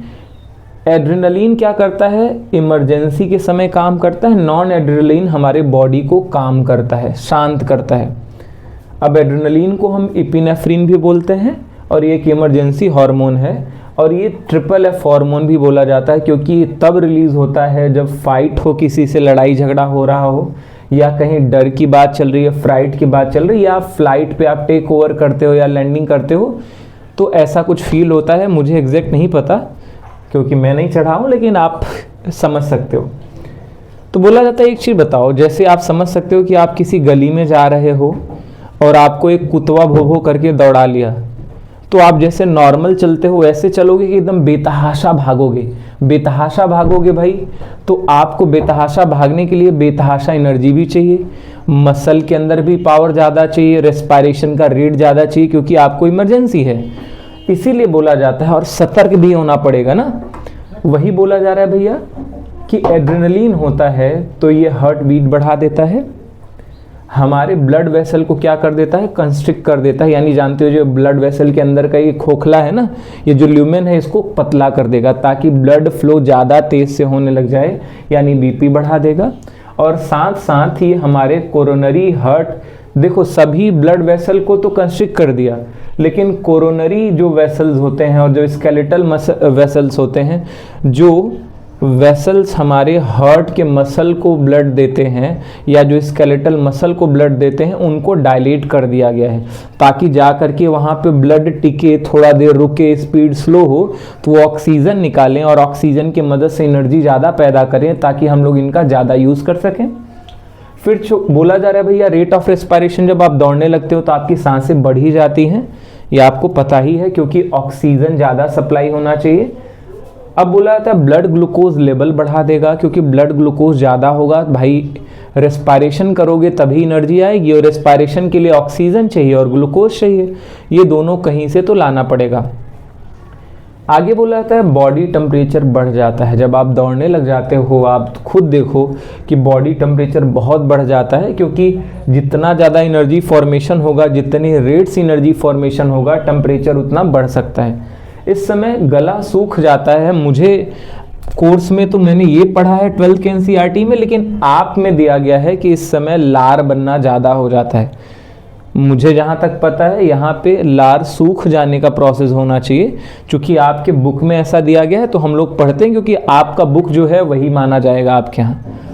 अब चल रहा है भैया यूरिन फॉर्मेशन रुक जाता है, आपका बॉडी इमरजेंसी के लिए सोचता है कहीं पानी की ज़रूरत पड़ेगी तो ज़्यादा पानी लॉस ना किया जाए, यही कारण है कि लार भी नहीं बनता बहुत ज़्यादा, यही कारण है कि यूरिन फॉर्मेशन भी ज़्यादा नहीं होता। लेकिन आपके सिलेबस में बोल रहा है कि ये ज़्यादा होता है तो आप मान लीजिए। बोला जाता है मेटाबॉलिज्म बढ़ेगा, बिल्कुल से कैटाबॉलिज्म बढ़ जाता है, ऑक्सीजन का कंजम्पशन बढ़ जाएगा, ऑक्सीजन ज़्यादा यूज़ होगा तभी रेस्पिरेशन ज़्यादा होगा। अब बोला जाता है नॉर एड्रेनलिन या नॉर एपिनेफ्रिन, यानी दूसरा हार्मोन, एड्रिनल मेडुला का पहला हार्मोन है एड्रेनलिन और दूसरा है नॉर एड्रेनलिन, और ये कामिंग हार्मोन होता है, सूदिंग हार्मोन होता है, ये हमें फिर नॉर्मल कंडीशन में लाता है। जैसे आप इमरजेंसी में बहुत परेशान हुए, फिर आप बैठे हो शांति से कहीं पहुंच करके, तो आपको नॉर्मल कंडीशन में लाने के लिए ये काम करता है नॉर एड्रेनलिन, या इसी को नॉर एपिनेफ्रिन बोलते हैं, और ये हार्ट रेट को हल्का फुल्का बढ़ाता है, बहुत ज़्यादा नहीं बढ़ाता। और जानते हो ये ब्लड ग्लूकोज लेवल को नॉर्मल करने की कोशिश करता है, क्योंकि अब रेस्पिरेशन एनर्जी की तो ज़्यादा ज़रूरत रही नहीं, तो ज़्यादा तेज रेस्पिरेशन क्यों हो, नॉर्मल रेस्पिरेशन होना चाहिए, ब्लड ग्लूकोज लेवल ज़्यादा क्यों हो, वो भी तो नॉर्मल होना चाहिए, क्योंकि सब कंडीशन कैसा है, नॉर्मल, बॉडी काम होने की कोशिश कर रही है, तो रेस्पिरेशन घटेगा और नॉर्मल हो जाएगा, मेटाबॉलिज्म भी नॉर्मल हो जाएगा और आंखें वाइड हो जाएंगी। पहले जानते हो जब इमरजेंसी आता है तो प्यूपिल कंस्ट्रिक्ट हो जाता है, एकदम सावधान हो जाता है, और अब फिर ये फैल जाएगा आंखों के अंदर, यहाँ पे प्यूपिल क्या हो जाता है, कंस्ट्रिक्ट हो जाता है, कंस्ट्रिक्शन ऑफ प्यूपिल, जबकि यहाँ पे क्या हो जाता है भैया, वाइड हो जाएगा, नॉर्मल हो जाएगा। और बोला था स्केलेटल मसल अब कंट्रैक्ट हो जाएंगे, एकदम लूज हो जाएंगे, कोई उनका आपका काम नहीं है, शांति से बैठे रहेंगे, और आपका पूरा एड्रिनल ग्लैंड खत्म हो रहा है।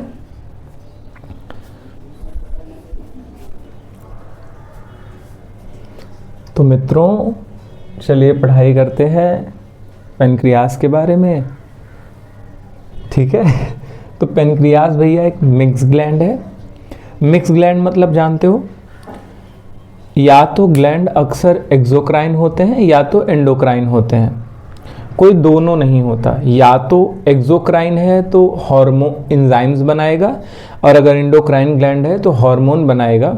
लेकिन पेनक्रियास एक ऐसा ग्लैंड है जिसमें कुछ हिस्सा पेनक्रियास का एक्सोक्राइन है यानी एंजाइम बनाएगा, और कुछ हिस्सा है जो एंडोक्राइन है जो हार्मोन्स बनाएगा।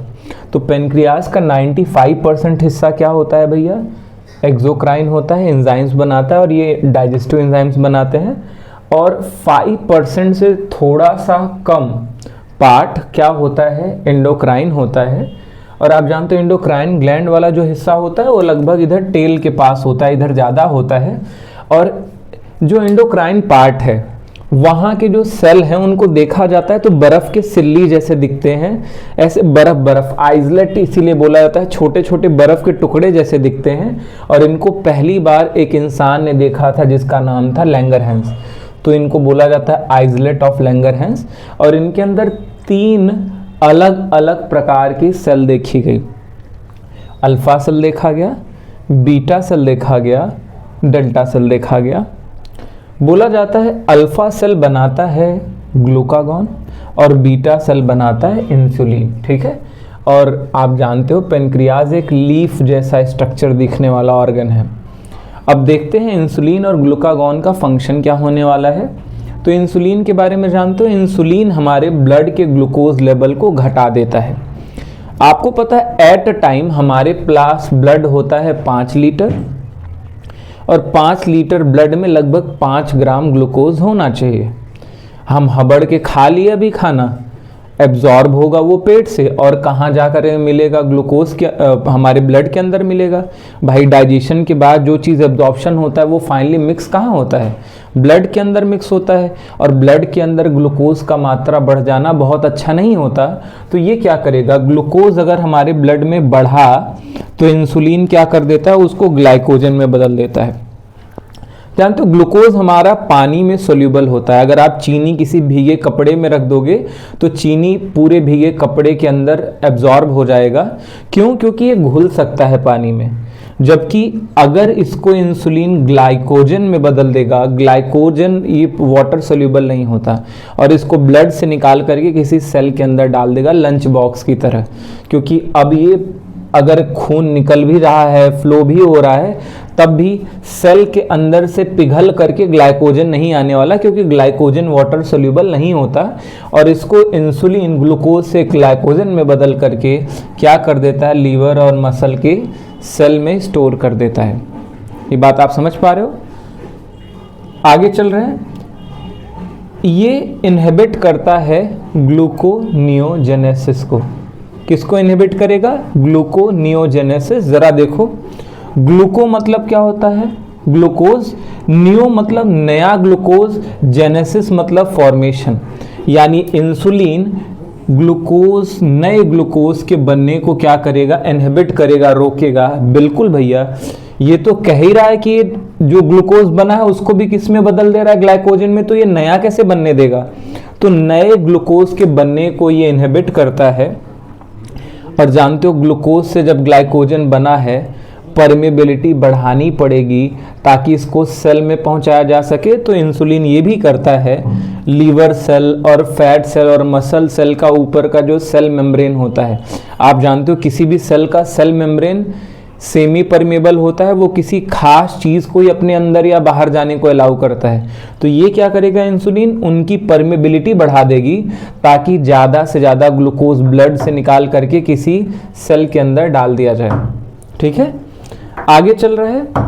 ये प्रोटीन बनाने में मदद करेगा। जानते हो हमारे बॉडी में ये डिपेंडेंट करता है कि तुम क्या बनाना चाहते हो। प्रोटीन बनाना चाहते हो तो जब ग्लूकोज कम बनाना है तो वो जो आपके सिंपल मॉलिक्यूल हैं इनसे प्रोटीन बनाया जाएगा, क्योंकि वो सिंपल मॉलिक्यूल क्या करेंगे, प्रोटीन बनाने के काम आएंगे। आप जानते हो हमारा बॉडी खुद फैट से प्रोटीन बना सकता है, प्रोटीन से फैट बना सकता है, फैट से कार्बोहाइड्रेट बना सकता है। तो अभी ग्लूकोज का लेवल कम करना है तो इंसुलिन ये नहीं चाहेगा कि हमारे बॉडी में ग्लूकोज बने किसी भी रिएक्शन में। तो वो क्या कर देता है, किसी भी रिएक्शन में क्या बना देता है, प्रोटीन फॉर्मेशन को प्रमोट करने लग जाता है। फिर बोला जाता है ये हाइपोग्लाइसेमिक है। ग्लाइसेमिक मतलब ग्लूकोज, हाइपो मतलब लेस, यानी ये क्या करेगा, ग्लूकोज के लेवल को हमारे ब्लड में घटा देगा, इसीलिए इसको हाइपोग्लाइसेमिक हार्मोन बोलते हैं। और आप जानते हो ये ब्लड के अंदर से फैट और लिपिड का भी कंसंट्रेशन घटा देता है। फिर बोला जाता है ये कार्बोहाइड्रेट के मेटाबॉलिज्म को घटा देगा। जानते हो जब ग्लूकोज ग्लाइकोजन के फॉर्म में एब्जॉर्ब हो जाएगा तो ज़्यादा ग्लूकोज टूटेगा नहीं, कार्बोहाइड्रेट का मेटाबॉलिज्म क्या हो जाएगा, घट जाएगा। ये बातें आपको समझ आ रही हैं। अब हम आते हैं ग्लूकागॉन। ग्लूकागॉन का फंक्शन एग्जैक्ट अपोजिट है। ये ब्लड ग्लूकोज लेवल को बढ़ा देता है। जानते हो आप लगातार दिन भर तो खा नहीं रहे हो, अभी मान लीजिए मैंने हबड़ के खा लिया ठूस ठूस करके, जिसमें चीनी बहुत ज़्यादा और सब हमारे ब्लड में चला गया, तो इंसुलिन क्या करेगा, मैक्सिमम चीनी को निकाल करके ग्लाइकोजन में बदल करके लंच बॉक्स के फॉर्म में पैक करके हमारे सेलों में डाल देगा। अब कभी मैं इंटीमेट फास्टिंग पे आ गया और जब मेरे बॉडी को ज़रूरत पड़ी ग्लूकोज की और उस समय मैं खाना नहीं खा रहा हूँ, तो लीवर सेल से, मसल सेल से, फैट सेल से ग्लाइकोजन निकाला जाएगा। और ग्लाइकोजन तो पानी में घुलता नहीं है, तो ब्लड में घुलेगा नहीं तो फ्लो कैसे होगा। यही कारण है कि ग्लाइकोजन को ग्लूकागॉन पहले बदल देता है ग्लूकोज में, ताकि ये ब्लड में घुलना चालू हो सके। और इसके वजह से ज़रा बताओ, ग्लूकोज ब्लड में आ रहा है, यानी ग्लूकोज का कंसंट्रेशन ब्लड में बढ़ाने का काम कर रहा है ग्लूकागॉन, इसीलिए हम इसको बोलते हैं हाइपरग्लाइसेमिक। हाइपर मतलब बढ़ा देना, ग्लाइसेमिक मतलब ग्लूकोज कहाँ, ब्लड के अंदर। बोला जाता है ये ग्लूकोनियोजेनेसिस को प्रमोट करता है। ग्लूकोज नया ग्लूकोज बना, ग्लूकोज मतलब ग्लूको मतलब ग्लूकोज, नियो मतलब नया ग्लूकोज, जेनेसिस मतलब फॉर्मेशन। लाइसिस मतलब तोड़ना होता है, जेनेसिस मतलब फॉर्मेशन होता है, जान लीजिए आप। तो बोला जाता है ये नए ग्लूकोज के फॉर्मेशन को सपोर्ट करेगा। हाँ देखो भाई, ग्लाइकोजन से नया ग्लूकोज बना दिया, और ग्लाइकोजिनोलाइसिस को भी सपोर्ट करेगा। देखो ग्लाइकोजन का क्या कर रहा है, लाइसिस तोड़ रहा है, ग्लाइकोजन को तोड़ करके क्या बना रहा है, ग्लूकोज। यानी ये प्रोमोट करता है ग्लूकोनियोजेनेसिस, नए ग्लूकोज के फॉर्मेशन को और ग्लाइकोजन के तोड़ने को। और बोला जाता है ये प्रोटीन को ब्रेक करा देता है अमीनो एसिड्स में, और ये लिपिड और फैट को ब्लड में बढ़ा देगा। आगे बोला जाता है ये हाइपरग्लाइसेमिक है। देखो ज़रा, इंसुलिन के सारे फंक्शन, ग्लूकागॉन के सारे फंक्शन एक दूसरे के विपरीत हैं, एक दूसरे के दुश्मन जैसे लग रहे हैं। और ऐसे लोग जो एक दूसरे के अपोजिट में काम करते हैं उनको बोलते हैं एंटागोनिस्टिक। तो बोला जाता है ग्लूकागॉन इंसुलिन का एंटागोनिस्टिक हार्मोन है। अब एक ज़रूरी बात, अगर आपके बॉडी में इंसुलिन की कमी हो जाए तो आपके अंदर डायबिटीज़ हो जाएगा, ग्लूकोज का स्पाइक होगा। आप खाना खाओगे भी और आपने खाने में 10 गुलाब जामुन डाल दिए हैं ठूस के, तो आपके अंदर अचानक शुगर स्पाइक आएगा ब्लड शुगर लेवल में, और इंसुलिन कम है तो उस रेट से ग्लूकोज को ग्लाइकोजन में बदला नहीं जा सकेगा, और आपके ब्लड में ज़रूरत से ज़्यादा ग्लूकोज काफ़ी देर तक रहेगा। इसी को क्या बोलते हैं, डायबिटीज़। और आपके ब्लड का जब कंसंट्रेशन बिगड़ेगा तो किडनी फिल्ट्रेशन का भी मामला बिगड़ेगा, हार्ट रेट का भी मामला बिगड़ेगा, ब्लड प्रेशर का भी मामला बिगड़ेगा। तो बोला क्या जाता है, अगर किसी के अंदर इंसुलिन की डिफिशियंसी हो गई तो उसको डायबिटीज़ हो जाएगा, तो हाइपोसिक्रीशन। और कौन सा डायबिटीज़ हो जाएगा, डायबिटीज़ मिलेटस। ठीक है, मिलेटस मतलब शुगर होता है, मिलेट मतलब शुगर होता है, आप जान लीजिए। तो डायबिटीज़ मिलेटस हो जाता है जिसके अंदर इंसुलिन की कमी हो जाती है। और बोला जाता है 2 तरीके के डायबिटीज़ होते हैं। डायबिटीज़ मिलेटस 2 टाइप के होते हैं, एक होते हैं टाइप 1। टाइप 1 कब होगा, किसी के अंदर डायबिटीज़ टाइप 1 तब होता है जब उसके अंदर जो इंसुलिन बनाने वाले बीटा सेल हैं उनके अंदर कैंसर हो जाए या किसी तरीके से वो डिस्ट्रॉय हो जाएं। ठीक है, तो इंसुलिन बनेगी नहीं, और इंसुलिन बनेगी नहीं तो वो ग्लूकोज को ग्लाइकोजन में बदलेगा नहीं और ग्लूकोज लेवल हमेशा बढ़ा रहेगा। इसी को बोलते हैं इंसुलिन डिपेंडेंट डायबिटीज़। इंसुलिन कम हो गया ज़रूरत से, इसीलिए डायबिटीज़ हो गया, इसमें बीटा सेल डिस्ट्रॉय हो जाते हैं। जबकि दूसरा टाइप का डायबिटीज़ है, कुछ लोग हैं जो हबड़ के खाते हैं, ठीक है, एक्सरसाइज कुछ करते नहीं हैं, खूब खाए जा रहे हैं, लेटे पड़े हैं, कोई एक्सरसाइज नहीं करना है, कोई हेल्दी लाइफ नहीं अपनाना है, स्ट्रेस भी ज़्यादा है, तो उनके अंदर एक्चुअली इंसुलिन की कमी नहीं है। पेनक्रियास का औकात है समझ लीजिए 10 माइक्रोग्राम इंसुलिन बनाने का, और तुमने हबड़ के खा लिया है एक झुआ खाना जो इतने माइक्रोग्राम इंसुलिन से 10 माइक्रोग्राम इंसुलिन से पूरा ग्लाइकोजन में बदल नहीं सकता। तो कुछ भी कर दें इंसुलिन, सभी इंसुलिन काम पे लग जाएं, तब भी ग्लाइकोजन उतना ज़्यादा बनेगा नहीं और एंड ऑफ द डे आपके ब्लड में ग्लूकोज वैसा का वैसा रह जाएगा और इसी को बोलते हैं टाइप 2। ये इंसुलिन की कमी से नहीं होता, ज़्यादा खाने से होता है। ठीक है। और बोला जा रहा है भैया सिम्टम क्या है डायबिटीज़ का? तो पहला पॉलीयूरिया। जानते हो जब आपके ब्लड के अंदर ग्लूकोज का लेवल बहुत ज़्यादा होता है, किडनी कोई भी चीज़ जो एक्सेस में है उसको फिल्टर करके टॉयलेट के थ्रू बाहर निकालने की कोशिश करती है। और आप जानते हो ज़्यादा चीनी है तो ज़्यादा चीनी को निकालने के लिए बॉडी से बाहर ज़्यादा हमें क्या निकालना पड़ेगा? पानी भी, क्योंकि बिना पानी के इंसाफ नहीं होता और कोई भी कूड़ा पानी में बह के ही साफ होता है। ये बात समझ आ रहा है क्या? तो ये चीनी अगर ज़्यादा निकालना है बॉडी से तो ज़्यादा फ्लूइड निकालना पड़ेगा, तो हमें प्यास ज़्यादा लगेगी। ठीक है। तो बोला जाता है आप पॉलीयूरिया करोगे, ज़रूरत से ज़्यादा टॉयलेट करोगे, पॉलीडिस्पिया हो जाएगा, ज़्यादा प्यास लगेगा, पॉलीफैगिया हो जाएगा, बहुत ज़्यादा भूख भी लगेगी, क्योंकि जानते हो केवल ग्लूकोज बाहर नहीं जाता यूरिन के थ्रू, बहुत सारे मिनरल, आयन और बहुत सारी अमीनो एसिड भी बाहर चली जाती है और अंततः आपका वेट लॉस भी होना चालू हो जाता है। पतर सुटकेस हो जाते हैं लोग, इनके अंदर चीनी की क्रेविंग भी चालू हो जाती है। मैं एक इंसान को जाता हूँ जो चोरी चोरी चीनी का शरबत बना के पी रहा है और घर वाले उसको डायबिटीज़ का दवाई दे रहे हैं, समझ ही नहीं आ रहा है, कंट्रोल नहीं हो रहा है। अब हम देखने वाले हैं फीमेल हार्मोन के बारे में, कि देखते हैं कौन कौन सा हार्मोन है जो फीमेल में पाया जाता है जिसकी वजह से फीमेल फीमेल के जैसे दिखती है। बोला जाता है फीमेल के पास ओवरीज होता है जो हमारे एब्डोमेन रीजन में पाया जाएगा और पेल्विक कैविटी में। एब्डोमेन मतलब ये रीजन, इसके देखिए इस साइड भी, यानी यहाँ भी पाया जाता है ओवरी और यहाँ पे भी पाया जाता है ओवरी। एक पेयर ओवरी होता है। ओवरी पेल्विक रीजन में होता है, दोनों साइड एब्डोमिनल के। देखो ये बोल रहा है कि एब्डोमेन के दोनों साइड, इसने लोकेशन दिया, पेट का हिस्सा जानिए, इसके दोनों साइड होगा, थोड़ा पेल्विक रीजन की तरफ होगा, यानी इधर की तरफ होगा, टांग के करीब होगा। आगे बोला जाता है भाई 2 हार्मोन फीमेल के अंदर होते हैं जो फीमेल को फीमेल बनाते हैं। पहला होता है एस्ट्रोजन। अब देखते हैं एस्ट्रोजन किन किन चीजों के द्वारा रिलीज किया जाता है। तो पहला ग्राफियन फॉलिकल, हमने जस्ट पता किया था ग्राफियन फॉलिकल का होता है। मैच्योर जो फॉलिकल होता है फीमेल के अंदर उसी को बोलते हैं ग्राफियन फॉलिकल, उनके द्वारा निकाला जाता है।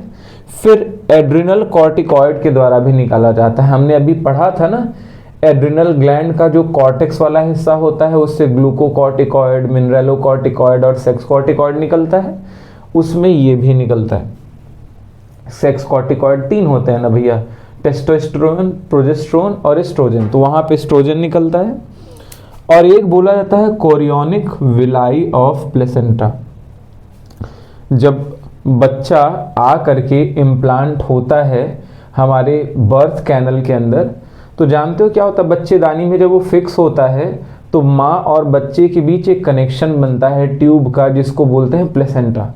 प्लेसेंटा के अंदर का एक स्ट्रक्चर होता है जिसको बोलते हैं कोरियोनिक विलाई, वो भी ये हार्मोन बनाता है, एस्ट्रोजन बनाता है। समझ आ रहा है क्या? शुरू के दिनों में ये बनाएंगे और जब बच्चा प्रेगनेंसी के दौरान टिक गया पेट में तो ये भी बनाना चालू करेंगे, कोरियोनिक विलाई भी क्या बनाएंगे, एस्ट्रोजन बनाएंगे। अब आ रहा है दूसरा हार्मोन जो फीमेल में पाया जाता है, जो फीमेल को फीमेल जैसा बनाता है, वो है प्रोजेस्टेरॉन। देखते हैं प्रोजेस्टेरॉन का क्या गेम है। बोला जाता है ये कॉर्पस ल्यूटियम के द्वारा बनाया जाता है। हमने अभी पढ़ा था ल्यूटिनाइजिंग हार्मोन जब आता है तो ग्राफियन फॉलिकल रप्चर होता है और 2 चीज़ें पढ़ती हैं, एक येलो कलर की बॉडी बनती है, कॉर्पस मतलब होता है बॉडी, ल्यूटियम मतलब येलो कलर की बॉडी। एक येलो कलर की बॉडी बनती है और एक ओवम बनता है। येलो कलर वाली बॉडी क्या निकालती है, प्रोजेस्टेरोन निकालती है, तो ये कॉर्पस ल्यूटियम प्रोजेस्टेरोन निकालेगी। आगे एड्रिनल कॉर्टिकॉइड, हमारे किडनी के ऊपर जो एड्रिनल ग्लैंड पाया जाता है वो तो सेक्स हार्मोन निकालता ही है, वो प्रोजेस्टेरॉन निकालेगा। फिर chorionic villi of placenta, placenta का कोरियोनिक विलाई भी निकालता है प्रोजेस्टेरॉन। देखो कोरियोनिक विलाई प्लेसेंटा का एस्ट्रोजन प्रोजेस्टेरोन दोनों निकालता है। एड्रिनल कॉर्टेक्स भी प्रोजेस्टेरोन और एस्ट्रोजन दोनों ही रिलीज करता है। हाँ, प्रोजेस्टेरोन कॉपर ल्यूटियम बनाता है और एस्ट्रोजन क्या बनाता है, ग्राफियन फॉलिकल। ये मैच्योर फॉलिकल है, ये जब टूट जाता है इसी से तो कॉर्पस ल्यूटियम बनता है। अब चल रहा है कि फंक्शन ऑफ एस्ट्रोजन क्या है, एस्ट्रोजन कौन कौन सा काम करेगा फीमेल के अंदर। तो बोला जाता है ये स्टिमुलेट करता है primary and secondary sexual organ को, यानी ये चाहता है प्राइमरी और सेकेंडरी सेक्सुअल ऑर्गन का ग्रोथ हो। प्राइमरी सेक्सुअल ऑर्गन क्या होता है फीमेल में, ओवरीज। सेकेंडरी सेक्सुअल ऑर्गन क्या हो सकता है, उनका वजाइना हो सकता है, मेमरी ग्लैंड हो सकता है, यानी ओवरीज से छोड़ करके कोई भी सेक्सुअल रिप्रोडक्शन में इन्वॉल्व कोई भी ऑर्गन है वो सेकेंडरी ऑर्गन बोला जाता है। ठीक है, उन सभी का ग्रोथ ही कराएगा। आगे बोला जाता है ये मेंस्ट्रुअल साइकिल को मेंटेन करेगा। आप जानते हो फीमेल में एक साइकिल चलता रहता है हर महीने 28 दिनों का, बेचारियों को बड़ा तकलीफ होता है। ठीक है, हर महीने ब्लीडिंग वगैरह कुछ होती है, बड़ा दर्दनाक चीज़ है भाई। तो ये रेगुलेट मेंस्ट्रुअल साइकिल, मतलब मैं जानता हूँ पर्सनली किसी और को बहुत तकलीफ होती है उस बेचारी को, ठीक है, और सभी औरतों को ऐसा तकलीफ होता है। अब बोला जाता है इनका ब्रेस्ट डेवलपमेंट होने वाला है, किसके मदद से, एस्ट्रोजन के मदद से, और साथ साथ बॉडी में फैट डिपोजिशन होगा लोअर बॉडी पे। आप अभी से जान लीजिए मेल के अंदर यहाँ पे फैट डिपोजिशन होता है, कंधे के आसपास मसल और फैट डिपॉजिट होते हैं, और फीमेल का हिप के आसपास होता है। तो ये जो लोअर बॉडी डिपोजिशन होता है फीमेल के अंदर, इसमें भी एस्ट्रोजन का बहुत बड़ा हाथ होता है। अब चल रहा है function of progesterone. Function of progesterone क्या होता है भैया, stimulate the full development of primary and secondary sex organ. ये भी फुल डेवलपमेंट कराता है। देखिए ये तो डेवलपमेंट करा ही रहा है, और जो कुछ बचा खुचा रह गया वो सभी डेवलपमेंट कौन करा देता है, प्रोजेस्टेरोन। और ये कब होता है जानते हो, जब प्रेगनेंसी रुक जाए तब फीमेल पहली बार पूरी तरीके से मैच्योर हो जाते हैं, उनके मेमरी ग्लैंड में मिल्क वगैरह फॉर्मेशन चालू हो जाता है। आगे चल रहा है ये मेंस्ट्रुअल साइकिल को मेंटेन करेगा। जी हाँ भाई, जब तक प्रोजेस्टेरोन बना रहता है, आप जानते हो ग्राफियन फॉलिकल मैच्योर होकर के रप्चर होगा, कॉर्पस ल्यूटियम बनाएगा, और कॉर्पस ल्यूटियम ये मेंस्ट्रुअल साइकिल के एक्चुअली 14वें या 15वें दिन होता है, जब ग्राफियन फॉलिकल मैच्योर होकर के रप्चर कर जाता है और रप्चर करता है, कॉर्पस ल्यूटियम बनता है। तो अगले जो 14 दिन है फेज, कॉर्पस ल्यूटियम थोड़ा थोड़ा डिग्रेड होता रहता है और प्रोजेस्टेरोन रिलीज करता रहता है और अपना छोटा छोटा होता चला जा रहा है। 28 दिन तक अगर फर्टिलाइजेशन नहीं हुआ तो जानते हो क्या हो जाएगा, कॉर्पस ल्यूटियम पूरी तरीके से डिस्ट्रॉय हो जाएगा। ठीक है, और जैसे पूरी तरीके से डिस्ट्रॉय होगा, प्रोजेस्टेरोन का अमाउंट घटेगा और फिर से नया मेंस्ट्रुअल साइकिल स्टार्ट हो जाएगा। लेकिन अगर प्रेगनेंसी हो गई तो कॉर्पस ल्यूटियम डिस्ट्रॉय नहीं होगा, और कॉर्पस ल्यूटियम डिस्ट्रॉय नहीं होगा तो लगातार प्रेगनेंसी मेंटेन रहेगी। यानी बोला जा रहा है ये प्रेगनेंसी मेंटेन करने में बहुत मदद करता है, मेंस्ट्रुअल साइकिल भी मेंटेन करने में बहुत मदद करता है, उसको ब्रेक नहीं होने देता।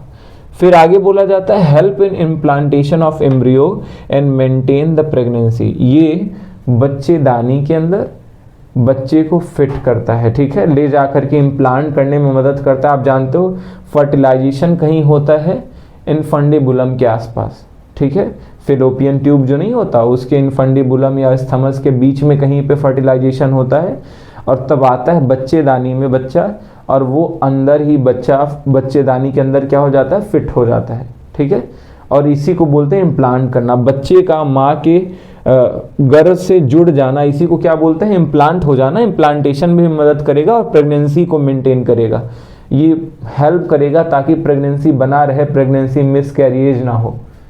ये बात आप समझ पा रहे हो। तो देखो हम लोग इसी सब प्रोसेस से तो पैदा हुए हैं भाई ना। अब आगे चल रहा है मेल हार्मोन बाय टेस्टिस। देखो फीमेल के अंदर कुछ चीज़ें होती हैं, तो मेल के अंदर होता है टेस्टोस्टेरोन, और टेस्टोस्टेरोन लेडिग सेल के द्वारा बनाया जाता है। ये मेल का एक टेस्टिस है, टेस्टिस ऐसे बॉल के शेप का होता है, इसमें ऐसे ट्यूब जैसे स्ट्रक्चर पाए जाते हैं, ठीक है, इनको बोलते हैं सेमनीफेरस ट्यूब्यूल यानी SFT, ठीक है। ऐसे बहुत सारे स्ट्रक्चर पाए जाएंगे। मेरा ड्राइंग आप जानते हो बहुत अच्छा है, तो समझ लीजिए SFT पाए जाएंगे, बहुत सारे SFT पाए जाएंगे, और SFT के बीच बीच में बहुत सारे और सेल पाए जाएंगे जिनको बोलते हैं लेडिक सेल। SFT के बीच में बहुत सारे सेल पाए जाएंगे, इनको बोलते हैं लेडिक सेल, या इन्हीं को इंटरस्टिशियल सेल बोल सकते हो। ट्यूब के बीच बीच में पाए जाते हैं, इसलिए इनका नाम क्या है, इंटरस्टिशियल सेल। और ये जो लेडिक सेल होते हैं यही बनाते हैं टेस्टोस्टेरोन। कई लोग टेस्टोस्टेरोन को एंड्रोजन भी बोलते हैं, क्योंकि कई प्रकार के टेस्टोस्टेरोन होते हैं और सभी को मिला करके हम एंड्रोजन बोल सकते हैं। आगे चल रहा है, अब टेस्टिस के अंदर का जो टेस्टोस्टेरोन है उनका क्या काम है भैया, तो बोला जाता है भैया ये मेल के अंदर सेकेंडरी और प्राइमरी सेक्सुअल कैरेक्टर डेवलप करेंगे। मेल का प्राइमरी सेक्सुअल कैरेक्टर क्या होता है भैया, पेनिस बनाना, टेस्टिस बेहतर ग्रोथ कराना, स्पर्मेटोजेनेसिस बेहतर कराना। और सेकेंडरी सेक्सुअल कैरेक्टर क्या होता है, आवाज़ का फट जाना, मसल ग्रोथ ज़्यादा हो जाना, मूछें आ जाना, बाल वगैरह आ जाना हर बॉडी के पार्ट में। तो बोला जाता है टेस्टोस्टेरोन का काम क्या है, प्राइमरी सेकेंडरी सेक्सुअल कैरेक्टर को डेवलप करते हैं।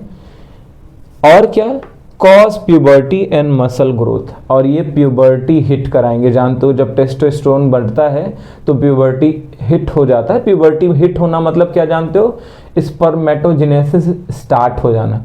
बचपन में यूजुअली स्पर्मेटोजेनेसिस होता नहीं है, ठीक है, एक एज के बाद होता है, और जिस एज से स्पर्मेटोजेनेसिस स्टार्ट हो जाए उसी को क्या बोलते हैं, प्यूबर्टी बोलते हैं। ऐसे फीमेल में जब ऊजेनेसिस स्टार्ट हो जाए, आप जानते हो ऊजेनेसिस मम्मी के पेट से ही ओवम बच्चों के अंदर बन जाता है, लड़कियों के अंदर बन जाता है, बस उनका मैच्योर होना ऊजेनेसिस के थ्रू लिया जाता है। पूरा प्रोसेस जब प्यूबर्टी हिट करेगा तो इनके जो ओवम्स हैं वो मैच्योर करना चालू करेंगे, ठीक है, फॉलिकल्स के फॉर्म में रहेंगे, मैच्योर कर करके ओवम बना देंगे। जबकि मेल में ताज़ा तरीन स्पर्म बनता है, पहले से बना के नहीं रखा होता, वो जैसे ही प्यूबर्टी आएगा स्पर्मेटोजेनेसिस चालू हो जाएगा। आगे चल रहा है, मेल के चेस्ट पे, फेस पे, हर जगह हेयर ग्रोथ यही कराएगा, और ये RBC बनने में मदद करेगा। रेड ब्लड सेल फॉर्मेशन में क्या करता है, बहुत ज़्यादा मदद करता है, ठीक है।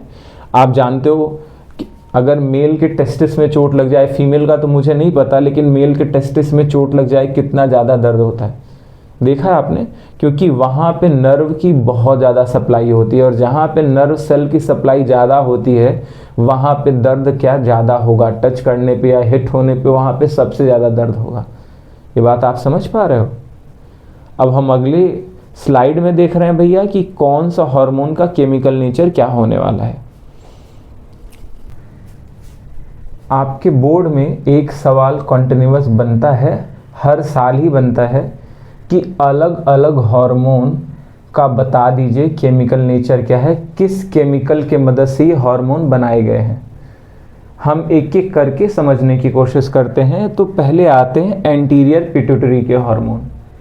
तो जानते हैं एंटीरियर पिट्यूटरी के हार्मोन हमने याद किया था, फिर पगलेट, फिर PAGLT, फिर पगलेट। तो हम देखते हैं इन सभी का केमिकल नेचर कैसा होने वाला है। FSH follicle stimulating hormone glycoprotein होता है, और आप जानते हो प्रोलैक्टिन जो होता है वो प्रोटीन नेचर का होता है, और प्रोटीन को आप पॉलीपेप्टाइड भी बोल सकते हो। ग्लाइकोप्रोटीन मतलब प्रोटीन के साथ ग्लाइकोजन भी है, यानी कार्बोहाइड्रेट भी है। ACTH एड्रेनोकॉर्टिकोट्रोपिक हार्मोन, ये प्रोटीन नेचर का होता है। ग्रोथ हार्मोन भी प्रोटीन नेचर का होता है। ल्यूटिनाइजिंग हार्मोन ग्लाइकोप्रोटीन होता है, और TSH क्या होता है, ग्लाइकोप्रोटीन। ऊपर का एक और नीचे का दो, दोनों ग्लाइकोप्रोटीन है, और सभी सिंपल प्रोटीन है, ठीक है। अब आता है थायराइड हार्मोन। थायराइड हार्मोन का केमिकल नेचर होता है आइडोथायरोनिन, मतलब आयोडीन भी होगा, और थायरोनिन नाम का एक केमिकल इसमें पाया जाएगा। अब आता है हाइपोथैलेमिक हार्मोन, ये भी प्रोटीन नेचर का हो, चाहे रिलीजिंग वाला हो चाहे इनहिबिटिंग हार्मोन्स हो। एंटीरियर पिट्यूटरी के हार्मोन और हाइपोथैलेमिक हार्मोन, और इनफैक्ट आपके ऑक्सीटोसिन और वैसोप्रेसिन, ये सभी प्रोटीन नेचर के होते हैं। पॉलीपेप्टाइड नेचर के होते हैं, कोई ग्लाइकोप्रोटीन होगा, कोई सिंपल प्रोटीन होगा। जैसे हाइपोथैलेमिक हार्मोन क्या होता है, प्रोटीन नेचर का होता है। और एक टर्म याद करिए, the hormone of glands work on another gland is known as trophic hormone. ये बोल रहा है अगर किसी ग्लैंड का हार्मोन दूसरे ग्लैंड को कंट्रोल करने के लिए बनाया गया हो, किसी ग्लैंड ने कोई हार्मोन बनाया और उसकी मदद से वो किसी दूसरे ग्लैंड को कंट्रोल करने वाला है, ऐसे सभी हार्मोन को बोलते हैं ट्रॉफिक हार्मोन। और आप जानते हो इंटीरियर पिट्यूटरी तो मास्टर है इन सब चीज़ों करने में, तो इंटीरियर पिट्यूटरी के जितने भी हार्मोन होते हैं सब क्या बोला जाता है, ट्रॉफिक हार्मोन। और आप तो ये भी जानते हो कि हाइपोथैलेमस जो होता है ये तो मास्टर ऑफ मास्टर ग्लैंड है, महामास्टर ग्लैंड है भाई। और ये किसको कंट्रोल करता है, इंटीरियर और पोस्टीरियर पिट्यूटरी को, तो ये भी ट्रॉफिक हार्मोन हुआ। अब आता है एड्रिनल ग्लैंड। एड्रिनल ग्लैंड में दो हिस्से होते हैं, एड्रिनल कॉर्टेक्स और एड्रिनल मेडुला। एड्रिनल कॉर्टेक्स से जितने भी हार्मोन निकलते हैं, चाहे मिनरलोकॉर्टिकॉइड हो, चाहे सेक्स कॉर्टिकॉइड हो, चाहे ग्लूकोकॉर्टिकॉइड हो, इन सभी को मिला के हम लोग कॉर्टिसोल बोला करते हैं। एड्रिनल कॉर्टेक्स के जितने भी हार्मोन होते हैं उनको क्या बोलते हैं, कॉर्टिसोल बोलते हैं। और ये सभी स्टेरॉइड नेचर के होते हैं। स्टेरॉइड क्या होता है आगे जा करके हम केमिकल नेचर देखेंगे। ये कोई फैट और प्रोटीन का बना मॉलिक्यूल होता है, इसको स्टेरॉइड बोलते हैं, ठीक है। आजकल जिम वाले लोग एनाबॉलिक स्टेरॉइड ही तो लेते हैं जो उनका मसल फूल जाता है, ऐसा स्टेरॉइड लेंगे जिसकी वजह से इनके अंदर एनाबॉलिज्म बढ़ जाएगा और उनका मसल ग्रोथ बहुत ज़्यादा हो जाता है, ठीक है। अब बोला जाता है फीमेल के अंदर दो हार्मोन निकलते हैं, एस्ट्रोजन और प्रोजेस्टेरोन, और ये भी स्टेरॉइड होते हैं। बिल्कुल भाई, जब कॉर्टिसोल का जो सेक्स कॉर्टिकॉइड होता है उसमें भी तो प्रोजेस्टेरोन, एस्ट्रोजन और टेस्टोस्टेरोन निकलता ही है। वो जब स्टेरॉइड नेचर का है तो ये वाला भी एस्ट्रोजन और प्रोजेस्टेरोन कैसा होगा, स्टेरॉइड नेचर का होगा। और साथ साथ मेल के अंदर जो टेस्टोस्टेरोन होता है वो भी स्टेरॉइड नेचर का होता है। अब आते हैं पेनक्रियाज। पेनक्रियाज दो हार्मोन बनाते थे, इंसुलिन और ग्लूकागान, और दोनों प्रोटीन नेचर के होंगे। यही कारण है कि इंसुलिन, जिसको डायबिटीज़ हो जाता है, डायबिटीज़ मिलेटस, उसको बाहर से इंसुलिन लेना पड़ता है, ठीक है। बाहर से इंसुलिन लेना पड़ता है, लेकिन हम ओरली इंसुलिन नहीं ले सकते, क्योंकि आप ओरली इंसुलिन लोगे ना भाई तो पेट में जाके डाइजेस्ट हो जाएगा, अमीनो एसिड बना देगा। इसीलिए आज तक इंसुलिन इंजेक्टेबल्स हैं, आप इंजेक्शन के फॉर्म में ले सकते हो। ओरली कोई भी ऐसा इंसुलिन टेबलेट आज तक मार्केट में नहीं आया है। जिस दिन आएगा ये एक बहुत बड़ा रेवोल्यूशन होगा, लाखों लोगों की ज़िंदगी बहुत आसान हो जाएगी। बेचारे रोज़ इंसुलिन स्पाइक करने के लिए अपने अंदर इंजेक्टेबल्स डालते हैं, रोज़ इंसुलिन की कमी को पूरा करने के लिए रोज़ इंजेक्शन ले रहे हैं ये लोग, ठीक है, उनका आदत पड़ चुका है, ठीक है। तो इसीलिए ये हार्मोन्स हम लोग खा नहीं सकते ना, इनको हमें इंजेक्शन के फॉर्म में लेना पड़ेगा, क्योंकि पेट में डाइजेस्टिव एंजाइम है वो इनको खराब कर देंगे।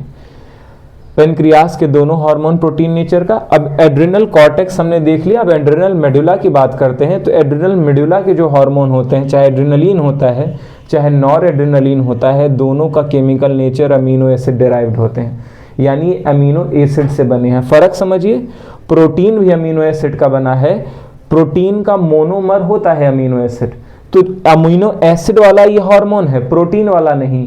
प्रोटीन को तोड़ दिया जाए तब अमीनो एसिड बनता है, इसका स्मॉलेस्ट यूनिट है प्रोटीन का।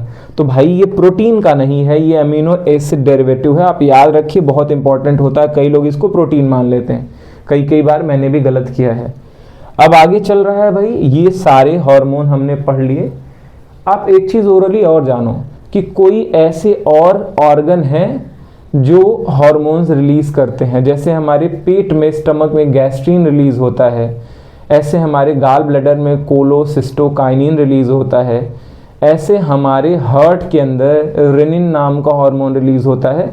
चूँकि ये सब आपके अभी सिलेबस में नहीं है तो इनको हम लोग नहीं पढ़ रहे, बस ओरली जान लीजिए कि कई और ऑर्गन हैं जिनके अंदर एक आध दो हार्मोन रिलीज होता है।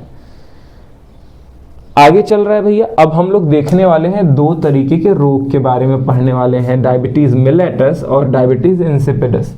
दो तरीके के मधुमेह हो सकते हैं, डायबिटीज़ हो सकते हैं। तो पहला डायबिटीज़ है डायबिटीज़ मिलेटस, और आप जानते हो ये इंसुलिन की डिफिशियंसी से होता है। इंसुलिन कहाँ से निकलता है? पेनक्रियाज, यानी पेनक्रियाज में कोई डिफेक्ट आ जाएगा तो तो इंसुलिन की कमी हो जाएगी, और इंसुलिन की कमी हो जाएगी तो हमारे ब्लड का ग्लूकोज लेवल बढ़ जाएगा, क्योंकि ग्लूकोज को ग्लाइकोजन में कन्वर्ट करना पर्याप्त नहीं रहेगा, ठीक है, उसका रेट कम हो जाएगा। तो जानते हो यहाँ पे इंसुलिन डिफिशियंसी से मिलेटस होता है, और जब आपके ब्लड के अंदर शुगर का लेवल बढ़ेगा तो किडनी जो भी चीज़ एक्सेसिव होती है उनको बॉडी से बाहर निकालने की कोशिश करती है, और जो भी चीज़ बॉडी से बाहर निकालना होगा उसमें पानी का रिक्वायरमेंट तो होगा। इसीलिए आपके यूरिन में बहुत ज़्यादा ग्लूकोज होता है, और बहुत ज़्यादा यूरिन यानी पेशाब भी आएगा, और पेशाब के अंदर बहुत ज़्यादा यूरिन के अंदर ग्लूकोज भी रहेगा। जबकि इंसिपिटस की बात किया जाए तो यहाँ पे एडीएच की डिफिशियंसी आती है, एंटी डायूरेटिक हार्मोन, यानी जिसको वैसोप्रेसिन बोला करते हैं, वो जा करके, जानते हो वैसोप्रेसिन का काम क्या होता है, ये नेफ्रॉन, किडनी का जो स्ट्रक्चरल और फंक्शनल यूनिट होता है उसको क्या बोलता है, नेफ्रॉन, नेफ्रॉन के डीसीटी पे जाता है और वहाँ से फिर से पानी का रिएब्जॉर्प्शन चालू कराता है। हमने बताया था कि एक दिन के अंदर 180 लीटर फिल्ट्रेट होता है, जिसमें से मैक्सिमम हिस्सा फिर से एब्जॉर्ब करके हमारे बॉडी में डाल दिया जाता है, तब जाकर के 1.5 लीटर यूरिन बनता है, वरना 180 लीटर यूरिन बनता है। जिसके अंदर एडीएच की कमी हो जाएगी उसके अंदर वाटर एब्जॉर्ब फिर से नहीं किया जा सकेगा, या कम अमाउंट में किया जा सकेगा, तो बेचारे को बहुत ज़्यादा पेशाब लगेगा, हमेशा फ्रिक्वेंट पेशाब होगा, लेकिन उसके अंदर यूरिन एक्सेस होगा लेकिन वहाँ पे ग्लूकोज नहीं पाया जाएगा, ठीक है। और ये एडीएच आप जानते हैं कि पोस्टीरियर पिट्यूटरी में टेम्पोरली स्टोर होता है, बनाया किसके द्वारा जाता है, हाइपोथैलेमस के द्वारा। अब हम बिल्कुल लास्ट सेगमेंट पे चल रहे हैं, कुछ डिफरेंशिएशन करेंगे। तो आपको पता है एंजाइम और हार्मोन के बारे में हम सीखने की कोशिश करते हैं। आप जानते हो एंजाइम क्या होता है, बायो कैटलिस्ट होता है, ऐसा कोई भी केमिकल जो हमारे बॉडी के किसी केमिकल रिएक्शन का रेट बढ़ा सकता है या घटा सकता है, उसको एंजाइम बोलते हैं। जबकि हार्मोन एक केमिकल मैसेंजर होता है। तो बोला जाता है एंजाइम डक्ट वाले ग्लैंड होते हैं, यानी ऐसा, ये किस ग्लैंड के द्वारा निकाले जाएंगे, ऐसे ग्लैंड जिनके पास खुद की पाइप होती है, वो अपने सिक्रीशन को डायरेक्ट ब्लड में मिलाते नहीं हैं। जबकि हार्मोन वाले जो ग्लैंड होते हैं वो डक्टलेस होते हैं, वो अपना सारा सिक्रीशन ब्लड में डाल देंगे और ब्लड फ्लो होकर के जहाँ जहाँ जाएगा वहाँ वहाँ सिक्रीशन पहुँचेगा। बोला जाता है इनको बायो कैटलिस्ट बोलते हैं। एंजाइम क्या है, बायो कैटलिस्ट। कैटलिस्ट ऐसा चीज़ जो रिएक्शन में पार्टिसिपेट ना करे लेकिन रिएक्शन के रेट को बढ़ा दे या घटा दे। जैसे आपके पड़ोसी होते हैं, पड़ोसी जा करके आपके कान में बोलेंगे, अरे सुनहु तुम्हारे बारे में हो बड़की का कहे सर, ठीक है, तो बोलेंगे बताओ बहन, तो बोलेंगे ऐसे नहीं, बेटवा का कसम खाइयो कि हमारा नाम नहीं आवे चाहिए, तो बोलेंगे अच्छा नहीं आएगा, अरे तुम्हें दरिद्र बोल दिया, ठीक है, ऐसे बोलेंगी। और फिर तुम जा करके पड़ोसी से झगड़ा करोगे दूसरे, और वो बैठ के एकदम शांति से देखेगी, उसका कुछ नहीं जाएगा, और तुम उसका नाम भी नहीं ले सकोगे क्योंकि तुमने कसम खाया है। वैसे ही होते हैं ये एंजाइम रेट ऑफ रिएक्शन को बढ़ा देते हैं। आपका आपके पड़ोसी से पहले ही व्यवहार अच्छा नहीं था, झगड़ा होने के चांसेस थे, दूसरी वाली पड़ोसी ने बढ़ा दिया, ठीक है। आगे चल रहा है, एंजाइम जिस ग्लैंड के द्वारा रिलीज किए जाते हैं उसको एक्सोक्राइन ग्लैंड बोलते हैं, और हार्मोन जिसके द्वारा रिलीज किए जाते हैं उनको एंडोक्राइन ग्लैंड बोला जाता है। अब आगे बोला जाता है मिक्स्ड ग्लैंड। कुछ ऐसे ग्लैंड भी हैं हमारे बॉडी में जिनके अंदर थोड़ा सा हिस्सा एक्सोक्राइन जैसा है और थोड़ा सा हिस्सा एंडोक्राइन जैसा है, यानी वो एंजाइम और हार्मोन दोनों रिलीज करते हैं। और ऐसे 3 होते हैं, पेनक्रियाज होते हैं, टेस्टिस होता है, ओवरी होता है। अब बोला जाता है ये जो थायरॉक्सिन होता है ना, ये कैलोरीजेनिक हार्मोन होता है। ये क्या करता है, आपके बॉडी के कैलोरीफिक वैल्यू को बढ़ा देता है। ग्लूकोज का रेस्पिरेशन के थ्रू रेट बढ़ा देगा, आपके बॉडी की एनर्जी को बढ़ा देगा, प्रोटीन का सिक्रीशन कम कर देगा, उसको भी तोड़ के क्या बना देगा भैया, ग्लूकोज बना देगा। यानी आपके कैलोरीजेनिक वैल्यू को चेंज कर सकता है, एनर्जी वैल्यू को चेंज कर सकता है। जबकि एड्रेनलिन हार्मोन इमरजेंसी हार्मोन कहा जाता है। ये ऐसे आपके बॉडी में चीज़ें डेवलप करेगा जो इमरजेंसी में आपको काम देने वाला है, ठीक है। अब बोला जाता है इंसुलिन। इंसुलिन एक एंटी डायबिटिक हार्मोन है, क्योंकि ये ग्लूकोज जो ब्लड के अंदर है उसको ग्लाइकोजन में कन्वर्ट करके सेल के अंदर डाल देता है, लीवर सेल के अंदर या मसल के फैट सेल के अंदर, ठीक है। और ये ग्लाइकोजेनेसिस को बढ़ा देता है, यानी ग्लाइकोजन के फॉर्मेशन को बढ़ा देगा। ग्लाइकोजन जेनेसिस मतलब होता है फॉर्मेशन, बिल्कुल ये ग्लूकोज से ग्लाइकोजन बनाने के रेट को बढ़ा देता है। साथ में बोला जाता है नियोग्लूकोजेनेसिस को रोक देता है। नियो मतलब नया, ग्लूकोज के फॉर्मेशन को रोक देगा। अरे भैया ये रोकता ही नहीं, ये तो ग्लूकोज को पकड़ पकड़ के ग्लाइकोजन में बदल देता है, तो यानी नए ग्लूकोज का फॉर्मेशन नहीं होने देगा। आगे बोला जाता है ग्लूकागोन के बारे में देखा जाए तो ये डायबिटिक है। अगर ग्लूकागोन का अमाउंट बढ़ेगा तो ये फैट सेल के अंदर और लीवर सेल के अंदर जितना ग्लूकोज ग्लाइकोजन स्टोर है उसको भी निकाल करके उसको फिर से ग्लूकोज में बदल देगा और हमारे ब्लड में डाल देगा। यानी ये क्या करता है भैया, डायबिटिक है, ये ब्लड ग्लूकोज लेवल का बढ़ा सकता है। और आप जानते हैं ये बढ़ा देता है ग्लाइकोजिनोलाइसिस, ग्लाइकोजन का टूटना। कभी भी लाइसिस आ जाए टूटना, जेनेसिस मतलब फॉर्मेशन, ये ग्लाइकोजन के तोड़ने के रेट को बढ़ा देगा। बिल्कुल बढ़ा देगा भाई, क्योंकि आप जानते हो ग्लाइकोजन को ही तोड़ करके ये ग्लूकोज बनाता है और ग्लूकोज बनाएगा यानी नया ग्लूकोज का फॉर्मेशन भी ये बढ़ा देता है।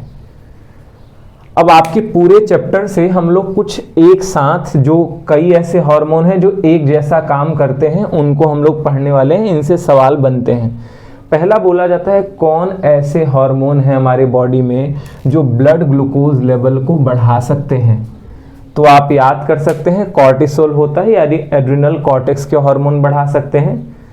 ACTH ये पिट्यूटरी से निकलता है, एड्रिनोकॉर्टिकोट्रोपिक हार्मोन, ये भी ब्लड के ग्लूकोज लेवल को बढ़ा सकता है।